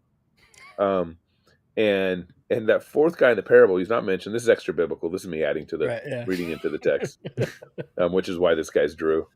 But imagine you have a fourth guy in the parable, and he's given 2 talents or whatever. He takes it, he invests it, and he loses it. He took the risk, and he lost it. He might need to owe it back to the master, right? Pay it back somehow, figure out how to pay it back. But I don't think that guy would have gotten judged as harsh as the guy who buried his own talents in his backyard. It would have been more of a talking to. It would have been like, okay, how did you invest? Let's look at the strategy you used so that next time you can invest a little wiser. And it'd be, you need to pay me back the 20, the two talents or whatever, So so I think there definitely be a conversation there, but it'd be a discipleship conversation, not like you're going to hell kind of conversation. Yeah. And so this is, I think, one of the reasons. Now in the charismatic church, they don't have this problem. Charismatic church, they know that their money, their business, everything is for the kingdom. Kingdom. So they get it in a way that I think my Protestant brothers and sisters, and I'm sure, a lot of evangelicals are in these camps too. I feel like every time I'd hear a sermon on business and money growing up, it was almost some sort of like guilt-driven kind of sermon. Versus like, no, the pastor should say, no, you need to take what God has given you. You need to double it. You need to, God wants to see an ROI on the talents, gifts, and money he's given you. Yeah. And that's the charge of our time. There's a reason why, I got kicked off of infrastructure for CrossPolitic and Vimeo and stuff like that. And I got suspended and canceled from YouTube during 2020 because the pagans own it. Well, we need to encourage people to think about dominating the business world for the glory of God. Being that Protestant, bring that Protestant work ethic back. That's an interesting point because a couple of years ago, well, it was more than a couple of years ago, when they were doing the Reform Con, I think at Jeff Durbin's church, and Marcus Pittman gave a talk about Christians and technology and how a lot of the technological advances we have are because of Christians, like the telephone and everything like that. But there was a conversation afterwards where I think they were at Jeff's house or something, and a lot of people like Gary DeMar was there and all these other people. And Marcus Pittman was talking about YouTube, and he was talking about how like we need Christians to develop Christian platforms like this that last. Right now, we start a platform, but we don't see it through, and it doesn't last. It kind of fizzles out. It doesn't gain traction like all these other pagan platforms. Mm-hmm. That's right. And so I would add a layer to that analysis and kind of go back. How did we get here? Mm-hmm. I think we got here through the church, for one, not discipling and casting that vision for its people. I would say, secondly, and this is just kind of maybe more of a practical historical analysis too. My dad's parents, kind of came out of the Great Depression, right? Mm-hmm. They experienced the Great Depression. Yeah. Save. At whatever level, and then so my dad grew up, I think, in a generation that really valued job security at a very high level. So they went and worked for the people building the infrastructure. They didn't take some risks maybe that they should have. Mm-hmm. They weren't entrepreneurs very, very much. And so I'd say my dad's generation, job security was super important, and nothing necessarily totally wrong with that. But now we have the pagans own all the infrastructure. Yeah. The unbelievers own all the infrastructure. They own Facebook. They own, YouTube. They own Microsoft. They own Apple. They own, it's like you can name all the key infrastructural businesses that we almost touch every day in one form or another. Yeah. And instead, I think we need to build a generation of builders, entrepreneurs, those who know that infrastructure is super key and important, and key and important not just to make money for themselves and their employees and all that, but also key and important for the health and liberty of our nation. Like business matters. Like, go ahead.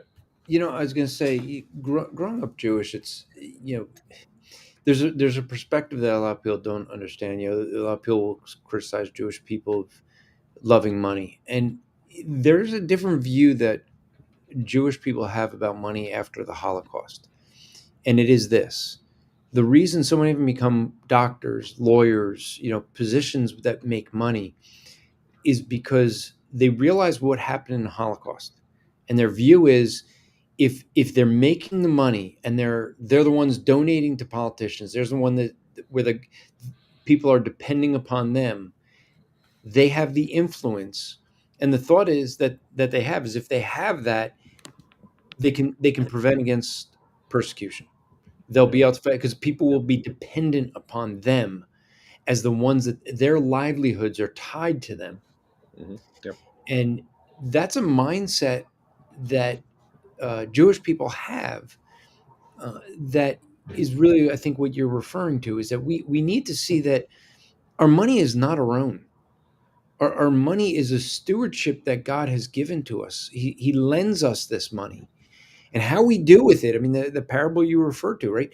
What we do with that money that God gives us to be stewards of, will, we're going to be accountable for that. Are we using that money just so that we can make more money, so that we can have a big boat and a nice house and a nice car? Or are we doing it to further the kingdom of God, to help other believers, to be a good testimony to unbelievers? Right? It's sad how some unbelievers, excuse me, some unbelievers can have a better testimony with their money than believers do. I'll give for instance, someone who I think is an unbeliever, and if you disagree with me, well, you're going to have to justify this. But Donald Trump, who I don't think is a believer in Christ, no matter how much he wants to claim so, just based on what he says and thinks of why he's going to heaven by working his way there. There's someone who I know who ran into Trump in the elevator at Trump Palace in New York. She didn't even know who he was, but he said something, and she totally disagreed with it. Yeah. And so she said, "I disagree with you." And he says, "Really, why?" And so she explained why. And she was just looking to use a bathroom, right? So she goes, she was just in the elevator trying to find a bathroom, but she gets back to her table, and two of the security, or the hotel security, come over, and they're like, "Ma'am, were you in the elevator just talking to someone about your views?" And she's like, "Yeah." He's like, "Well, that was Donald Trump, the owner of this hotel. He just wants you to know your dinner's paid for. Anything you get is covered," because he respected that she disagreed with him, right? And he doesn't view, like, there's a lot of stories with that guy. With that, he's not viewing his money as something that is for him to get more, but he uses that to help others out. Now, I do got to give a shout out to someone I met at Fight Laugh Feast last year. The real Parker Brown was saying, "What's up, fam? Love you. Keep grinding, brothers, for the kingdom." He is with the Watch Well podcast, which is one, if you guys, for those of you who love movies, which is really me, Drew. Yeah, very much so. Yeah. Okay. We should have a trivia one night, so everyone can just see how much you love. How much you love movies. Yeah. So I didn't, I purposely didn't do any of our sponsor spots, because I wanted to actually do a longer spot for a specific thing coming up soon. Something that's near and dear to your heart, because, well, you run it. Fight Laugh Feast, which is where we met. I've been promoting this the last couple of weeks, folks, and I said, I'll say this even with Gabe here, it's not a crowd of people there typically that I would be theologically in line with, but I mean, the thing that I love the most is the name of it says it all. You can fight, you can laugh, you can go out for dinner and feast. I've had some really, really great conversations with folks I don't agree with there, but I didn't find anybody this was the thing, even though I knew that I was kind of like the outcast there, the dispensationalist among the the few. The crowd of people, there was probably not too many dispensationals there, but being there and being able to have discussions. I mean, we're going to talk about what the topic is this year, but which goes right in line with what we've been talking about all show, of needing to have a different view of how we view not just our business, but schooling and education for the kingdom. But being able to go out there, have the discussions, the fellowship is on. You can get I admit, you can go and get all the teachings online. You can do that. Mm-hmm. What you can't get is the fellowship. You can't get that iron sharpening iron that I really found at Fight, Laugh, Feast, where there is a promotion of disagreement in love. Mm-hmm. And so let's talk about Fight, Laugh, Feast and why education of our children is so important. Yeah. So I need to go back a little bit here, because we started our show, Cross Politic, Jesus is Lord Over Politics. We started that. In fact, you can see, this is my logo. The I can't do it on your screen here, but the flag bowing to the cross. Yeah, that's right. We started that in 2016, and one of the reasons why we started Cross Politic is because, at least in my generation, the church did not disciple us well on how to apply the Bible to politics. We believe the Bible applies to every area of life, but it seemed like the church had carved out an area where they wouldn't really apply the Bible or talk about it. And politics was one of those issues. And so I thought it was super important.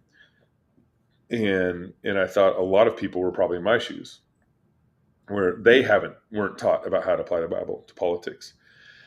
And so we started Cross Politic, and God's been very kind to it, blessed it. We've been around for 9 years now. We've had Ben Shapiro on, Ted Cruz, Matt Walsh, all sorts of leaders on the show from a variety of backgrounds. And it's all about the Bible and politics. And after 4 years of doing it, we started, one of the things, I didn't want to become like, I didn't want to become like a celebrity, ministry podcast guy. Because it's weird. It's a weird thing we're kind of one of the first.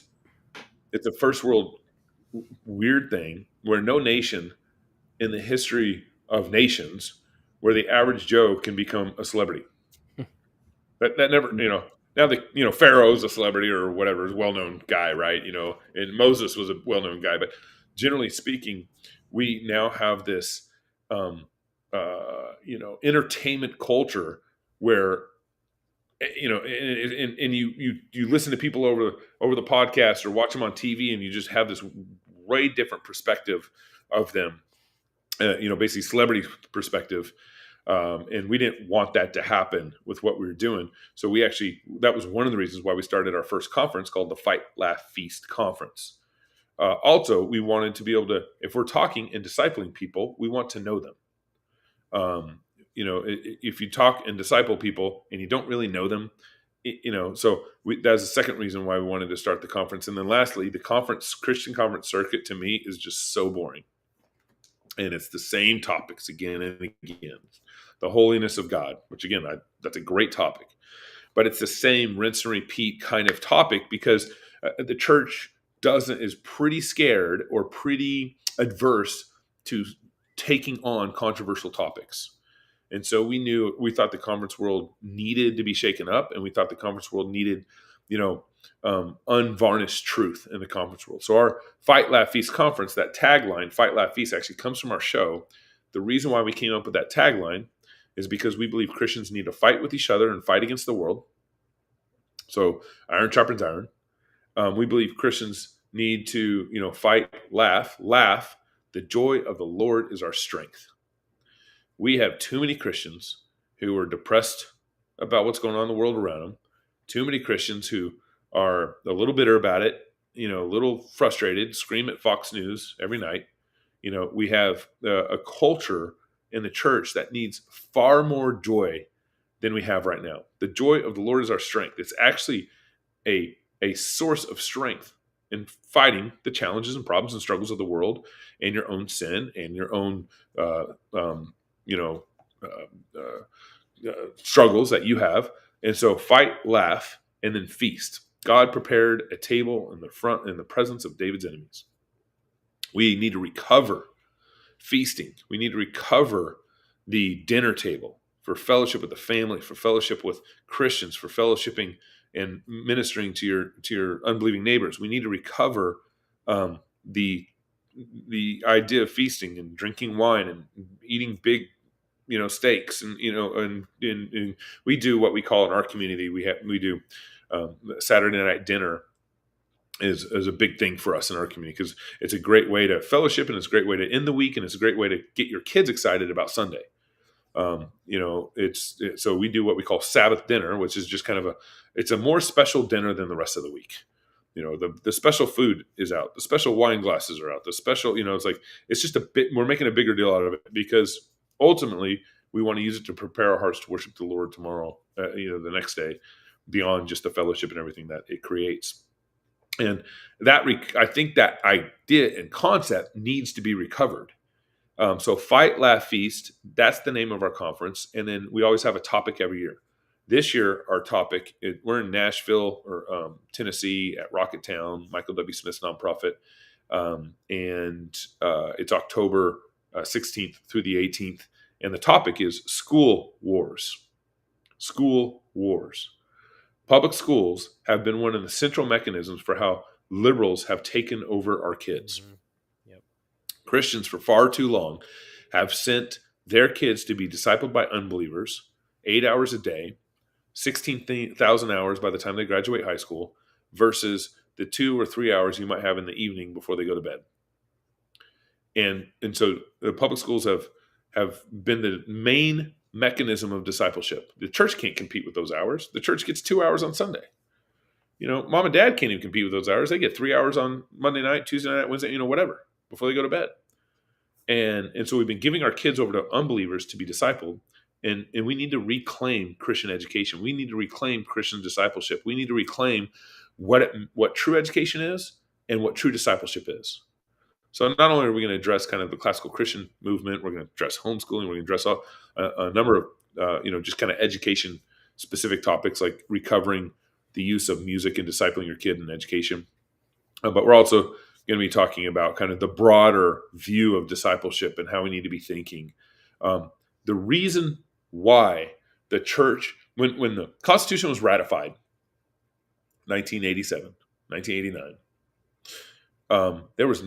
America was made up of 99% Protestants. 99%. How do we as a Christian nation go from basically being 100% Christian to where we're at now? And it's because we lost our kids. It's because we didn't disciple our kids. It's because we have not taken God's word seriously in how we view our kids for 1,000 generations. And so we got a lot of work to do on how we think about education and how we think about discipleship with our children. You rebuild Christendom with your kids. You take back America with your kids. You take back your city with faithful children. That's how you win. What is it? There's this video I saw in Great Britain. Everyone knows this. The Muslims know this. All the world leaders know this, and that's why they built public school systems, so they could get your kids too. But this Muslim was arguing with this British guy on the street. I think it was a British guy. And the Muslim was like, "How many kids do you have?" And the British guy was something like 1 or something like that. He's like, I got 5. We're going to win. Yep. We're going to win. But this is, God actually made, I believe that the earth will be full of the knowledge of the Lord as water covered the sea. I believe that the gospel wins. I believe that Jesus wins. He's King of Kings, Lord of Lords. I believe that there will be more Christians in heaven than unbelievers in hell. I believe that too, because I'm pre-mill. Amen. But that's a victorious gospel and a victorious King we serve. But what if let's just take the evangelism out of this? Sure, Christians absolutely need to be evangelizing. I'm not saying that. But if Christians alone would actually be fruitful and have more than 2 kids, Actually, be fruitful. Have 4 kids, 5 kids. The faithful Jews in Israel. I just was there last week. I think they're having something like 4 or 5 kids per household. That's a lot on average, 4 or 5. And again, the kind of the faithful Jews that are serious about what's going on in Israel. I think Christians alone, if you just had faithful children in your house and they grow up and they have faithful children. So let's say my pastor ran the math one time, and he said, if you have 4 faithful kids and they grow up and get married, and then they have 4 faithful kids, and then they grow up and get married, and 4 kids that believe in Jesus, and they grow up and get married, 4 kids. You do that, I think, for like 100 years, and you end up with like 250,000 descendants or something like that. Just in like 100 years. And just your family. We're just talking about, the Rench family or the Rappaport family, or, we're just, if you just have faithful 4 children and they grow up and they have faithful 4 children, they grow up, just Gabe's family in, 100 years or so, I forget the actual timeline now, you would have 250,000 people, 250,000 people. That's funny, buddy. He wants to get on camera. Yeah, I pushed him away because he just got out of the shower. So I was like, but let me finish this point here real quick, Andrew. 250,000 people here in Idaho. That's all the votes you need to win governorship. Yeah. The Rench clan alone, if God blesses us to 1,000 generations, if God blesses us faithfulness, the Rench family alone could vote for a governor and win alone. My point is that if you're faithful to the Lord, and you disciple your kids in the Lord, and they grow up to trust in the Lord, and they repeat and believe over generations, which is what God promises. God promises, if you obey me, I'll bless you to 1,000 generations. Then, nope, he dropped out. Oh, well, I'll say this. To Gabe's point, he'll probably come back in. To Gabe's point, Ray Comfort did a video some time ago, and it was on exactly this point with Muslims. He was showing the birth rate of Muslims around the world in different countries, showing how westernized countries are. I think he said that it was like 1.2 or 1.4 children. In other words, when you look at the average American family, Ray Comfort in that video said was like 1.4, I think it was actually. So you look at American families on average, 1.4. Then you looked at the Muslim family, and it was like 5 kids, 6 kids. And then he looked in Europe, and he basically was showing the numbers that within 10 to 20 years, the Muslims in Europe would, exactly as Gabe said, they would have enough power base to start affecting votes. And look at who's the mayor of London. It's a Muslim. London. And he was saying that within 100 years, just by population alone, the Muslim community will just dwarf all the Christian communities. There's a lot that Gabe's saying that really resonates with me, and especially with the topic of the Fight Laugh Feast this year. So and my wife and you're going to be there, right, Drew? I don't know. Maybe the 13th is my wife's birthday, and you're Sounds where, like Nashville? a good birthday present. It's in Nashville, you said? Yeah, Nashville, 16th, 17th, and 18th. That's not too far from you. No, it's about 2 or 3 hours away, I think. Yeah. But so my wife and I have 3 kids, and our kids they're all boys, but they're like 2 years apart, pretty much. And so every time we would get pregnant and we'd announce it, someone would always have the joke, right? Well, you know what causes that, right? And I'm like, well, it was on purpose. And then we would get people from within the church, some who are family, that would say, I don't know how y'all are going to do this. I don't know how y'all are going to have these many kids. I don't know how. And I'm going, well, first, it's a biblical mandate. Be fruitful and multiply. Christians are supposed to have children. And the reason all of these liberals are taken over is because they had the children and Christians stopped at 1 or they stopped at 2. And then they sent their kids off to public school to be indoctrinated by the liberal agenda. And then they're shocked when their kids leave the church and become liberals, right? Like, and so for our 5-year-old, we just started classical conversations this year. And we received a ton of pushback from people within our family that were just saying, you're not going to be able to do this. He's going to fall behind. And my first thought is, okay, he's 5. Like, he can only retain so much anyway, right? But right now, he's doing absolutely great, right? And so it's like we get more pushback from people within the church or people within our family that are professing believers than we do from people outside of the church. Like, we get more understanding from people outside of the church that go, yeah, I don't want my kid to go to public school either. But people within the church push back against it. Yeah. So, Gabe, for folks who, let me give a broad view. You got those who have children or those who don't, right? Because this is going to be a focus on education. And so I could see some people going, well, I don't have kids in the house. It's not an issue. My kids are grown. Should they attend? Should they come? I mean, obviously Drew should be there.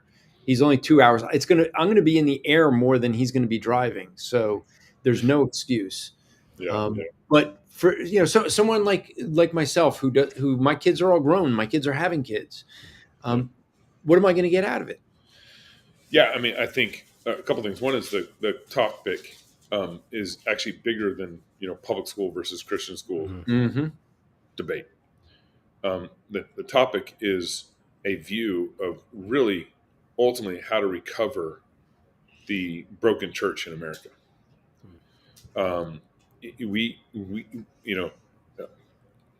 There's many responses that I could have here, but if we don't understand that the church is broken in how it's in its view of discipleship, that the church is broken in its ability to raise kids, fruitful kids out of the church.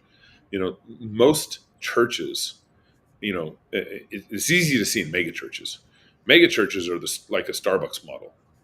They depend on constantly finding new customers because they can't raise their kids to fill their pews when they grow older. That's the mega church. That's because they recycle their congregation most mega churches probably every 5 years, whatever, depending on how big the church is. So you have to constantly be seeker friendly and constantly be getting new people in the doors, like Starbucks needs to be able to maintain your mega church. And so discipleship is just so broken that we can't keep our kids. Southern Baptist did a study, I think it was 2012, but they found in this study that upwards to 80% of their own kids were leaving the church by their freshman year in college. So it's something like 50 to 80%, on the high side, 80, 50. And which is insane. If you can't keep your own kids in the church, no wonder the church is so impotent, impacting society and culture. And no wonder our evangelism's so impotent. You can't keep your own kids. How are you going to be effective evangelizing? This is why Paul in 1 Timothy chapter 3 included the requirement that a pastor or an elder have faithful children. If a pastor and elder does not have faithful children, they should step down as an elder or pastor. It's that simple. Because Paul is saying that your leaders need to have faithful kids. If they can't manage their own household well, how will they be able to manage the household of God? And so the topic of school wars, I think, is addressing one of the fundamental issues in the church.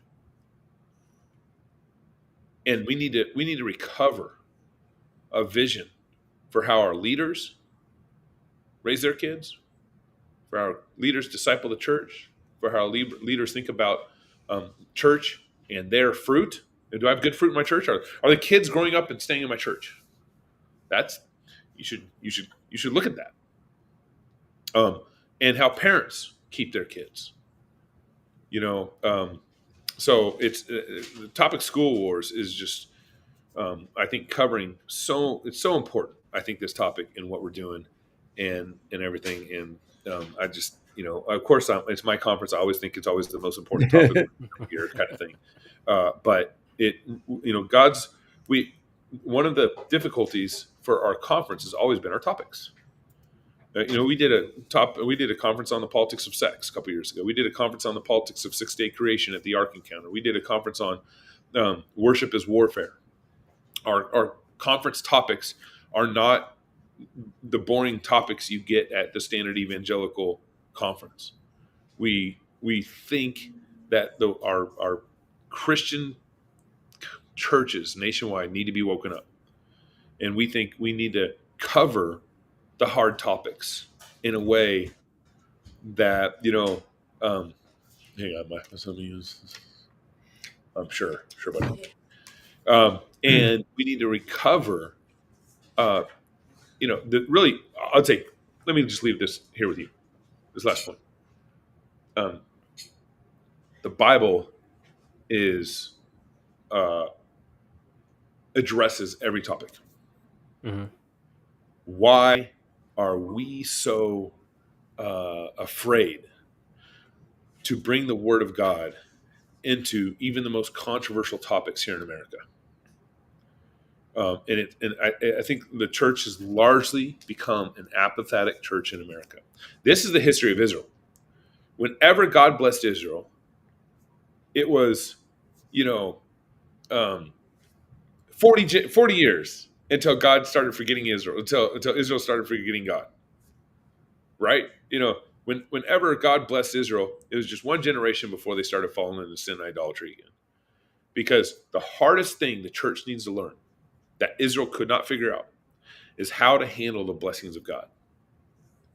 We're pretty good at getting on our knees and calling on God when we're struggling, when there's frustration around us, when our bills are tight this month, but you get on your knees and glorify God when things are good. That's the hardest. That's the thing that Israel couldn't get. And I think that's what's happened in America. God's blessed the church significantly. We're the richest religious movement in the world.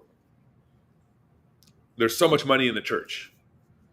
And yet I got 2 cars, a couple TVs, and a house, right? The urgency for Christians to seek Christ amidst we're the most blessed nation in God's history right now that I know of. We're so blessed here, and yet the church is failing in its desire and intense seeking of a holy God that we need to humble ourselves before. So I would say that's kind of the real big point is like we need to repent of our apathy. It's obvious that the church has gotten apathetic. It's obvious that the church doesn't know how to handle the blessing of God, and so we need. We need to be faithful to God. And so I would encourage, so let me add this one point here. The Fight Laugh Feast conference, we're very different. We literally start off our conference, what we call with beer and psalms. We have juice boxes for kids. We have a jumpy castle, and we literally set up a jumpy castle at all our conferences for the kids. We're a very family oriented conference, but people can have a little rub with the beer and psalms part. But basically, we start off the conference with worship, and we think beer and wine is a blessing from God, and we also think it can be used for great harm and destruction in the Christian life. But we don't shy away from the sharp things of God. We need to learn how to handle the sharp things of God. So that's why we do beer and psalms. The psalms are sharp. Psalms are a sharp book. And so it's a fantastic Thursday night is just one of the funnest parts of the conference because everyone's just there to fellowship and worship and hang out and feast and have a good time. So that's how we start off the conference. And then we have a jumpy castle for the kids all 3 days of the conference. and then we have kind of an after party. We do a lot of fellowship stuff, and then we have normal talks and stuff throughout the conference. Pastor Doug Wilson speaking, Pastor George Grant is speaking, Larry Taunton is speaking. We got Dr. Ben Merkel, president of New St. Andrews College, speaking. We got David Bahnsen speaking on free market capitalism and the economy and education. It's probably one of the most unique conferences you ever come to because of the variety of speakers and topics, and it should be just really a blessing and everything. So we'd love to. You go to fightlaughfeast.com, fightlaughfeast.com to sign up for the conference. And of course, if you want a booth there, we still have some booth spots available. There's all sorts of opportunities for sponsorships and attending and stuff like that. So we hope to see as many people there. Yeah, so I hope you're hearing, though, a consistency throughout the evening that we've been talking, because even with the conference on a topic like school wars, it's not about how, whether you put your kids in public school, private Christian school, homeschool, as much as it is about the kingdom of God. Same thing about your business. And so it's more setting the idea of how, as believers, we should be viewing these things. Then you can walk away from those different topics that you hear where you might be disagreeing with some and have those good, or as Gabe said, sharp conversations with one another. Yeah. And then go out, have a meal and enjoy the time together. Mm-hmm. That's kind of unique, and so, if especially those of you who are, dispensational, please come and join me so I'm not all alone. Andrew, it really sounds like this conference strives to apply all of Christ to all of life. Yeah. I think that's what their goal is. Well, that's one of the the taglines I hear Doug Wilson say all the time. Yeah. Yep. And you also have a magazine that's based out of the same name as the conference. Fight Laugh Feast magazine. Yeah. Fight Laugh Feast magazine, and it's I love what we're doing in the magazine. I want to make magazines great again. Recover the beauty of the magazine. What's the recover subscription to magazines? What's the next topic coming up? The next topic coming up, I haven't finalized the actual title, but it's about Jews, Israel, and the church. Yeah. So again, that's a big topic right now. People are fighting over a lot of division in the church, and a lot of division even in politics on it. And so we are putting a magazine out on that. We're going to start a digital magazine starting in January, so we'll have a lot more online too. But it's a hard copy right now, and it's a beautiful hard copy. Actually, I got here's my magazine right here on my coffee table. I've just Fight Laugh Feast. This one was on theonomy and natural law. This one was on Party Like It's 1776. This one. So I got our magazines. That's dictionary. Yes, sir. Thank you. Yeah. And magazines are still a very powerful tool. I mean, I had one of my friends, subscribe to our magazine and keeps it on his coffee table. His mom or mother-in-law was a liberal Methodist, and she'd come over. She started reading the magazine. Well, she became she started subscribing herself. It's you can't argue with a book. You can try to talk at it, but you can't argue with the magazine. You process, you read, you digest. Mm-hmm. And so I really like the idea of a magazine, and of course, everything that we do needs a lot of funding, and you know how it is, Andrew.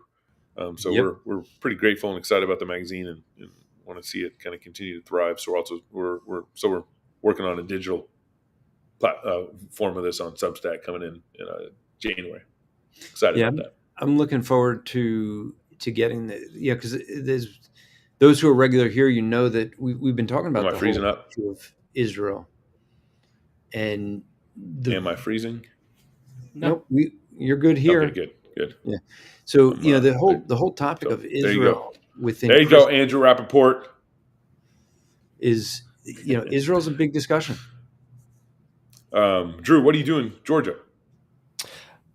So currently I work in the fragrance industry. I work for a fragrance manufacturer, Cool. working in sales. But I've also started my own business doing wax melts, room sprays, things like that.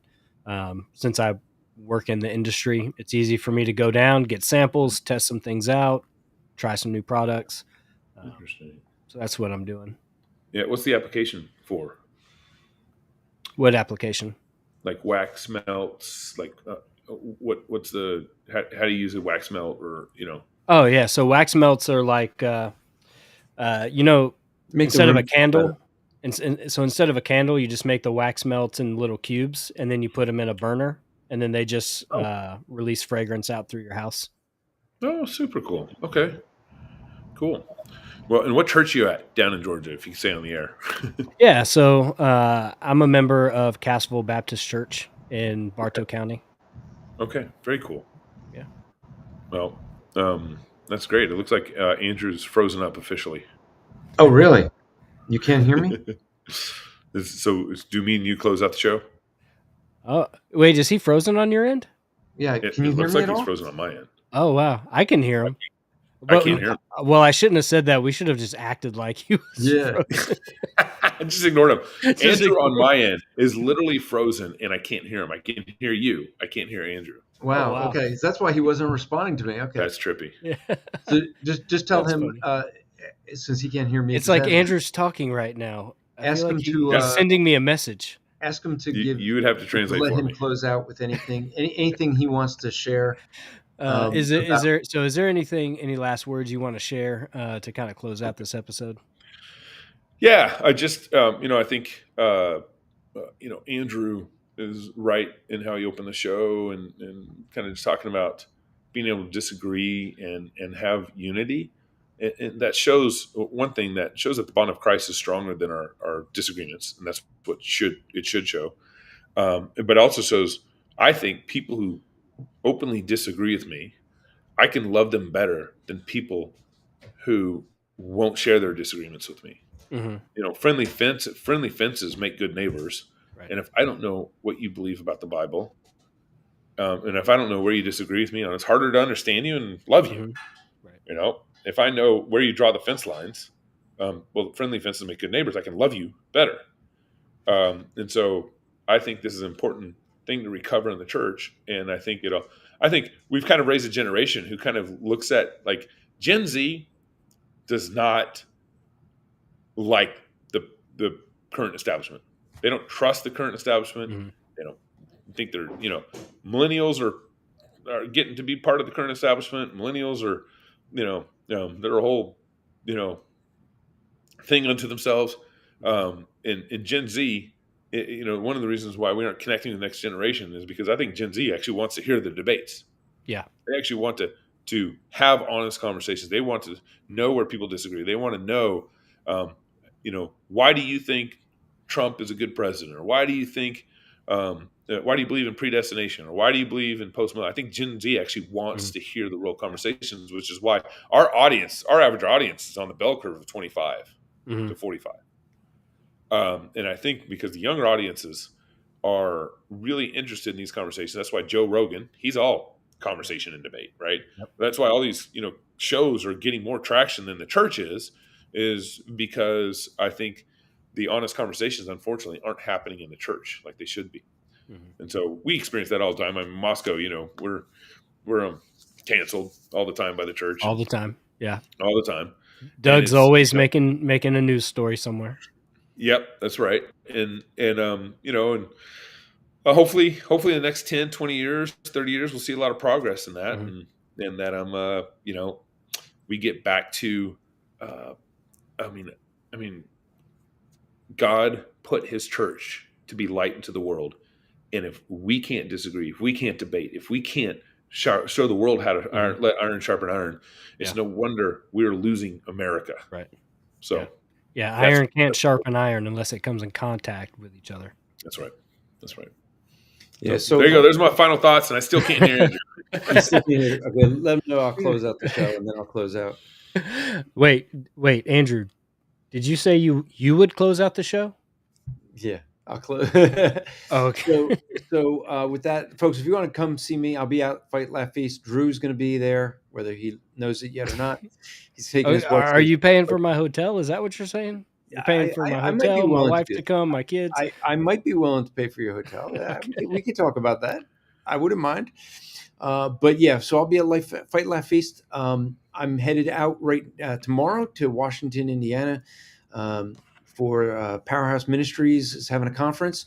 Next weekend is Jeffrey Rice's church. I'll be out there for the which we're calling the Harbor Freight G3, the the roadmap to Harbor revival. Freight G3. And then we have also, if you're in that same next weekend in the Philly area at my home church, Oxford Valley Chapel, one of our speakers, Aaron Brewster, will be speaking at my home church. So if you're in the Philly area, go check out oxfordvalleychapel.org and you can find out more about that. And so really, really glad to have Gabe here. Best part is now he can't hear me say any of the nice things about him, unless, of course, he goes back and watches later. So it is enjoyable having Gabe as not only on here, his views, his insights, his friendship. I've really learned to value the friendship I have with him, even though we disagree. And I think that's why we get along so well. Is and to be honest with you, folks, I didn't think I would get along with folks from a Doug Wilson church. We will be talking. Actually, Doug Wilson was on CNN on Theology Throwdown. We're gonna members of the Christian podcast community. We're gonna talk about the CNN interview, things we liked, things we didn't. So we're not going to shy away from it. But I didn't think I would get along so well with someone at the church as I do with Gabe. Really value that. Really glad for that. And so I hope that you guys Theology check Throwdown. Hold on. I'll figure out when. I don't remember when we're recording September 9th. Yeah. So that's when we recorded it. It'll go out probably the next day. No, we're recording it to September 16th is what I have. Maybe I have it wrong, but Hold on. I'll double check for you. So I think it's telling folks that if you could come to Fight Laugh Feast, it would be good. If you could make it out to any of the events, you're going to be blessed just with the fellowship of other saints, and so it is a good time. So thanks for listening. There probably will not be a show next week. I'll see. I'm going to be traveling, so I think I will be in the air actually at the time. So unless Drew and Tom can put something together, there probably won't be a show next week. Just giving you the heads up now. And so with that, remember to strive to make today an eternal day for the glory of God, and we'll see you next week or week after.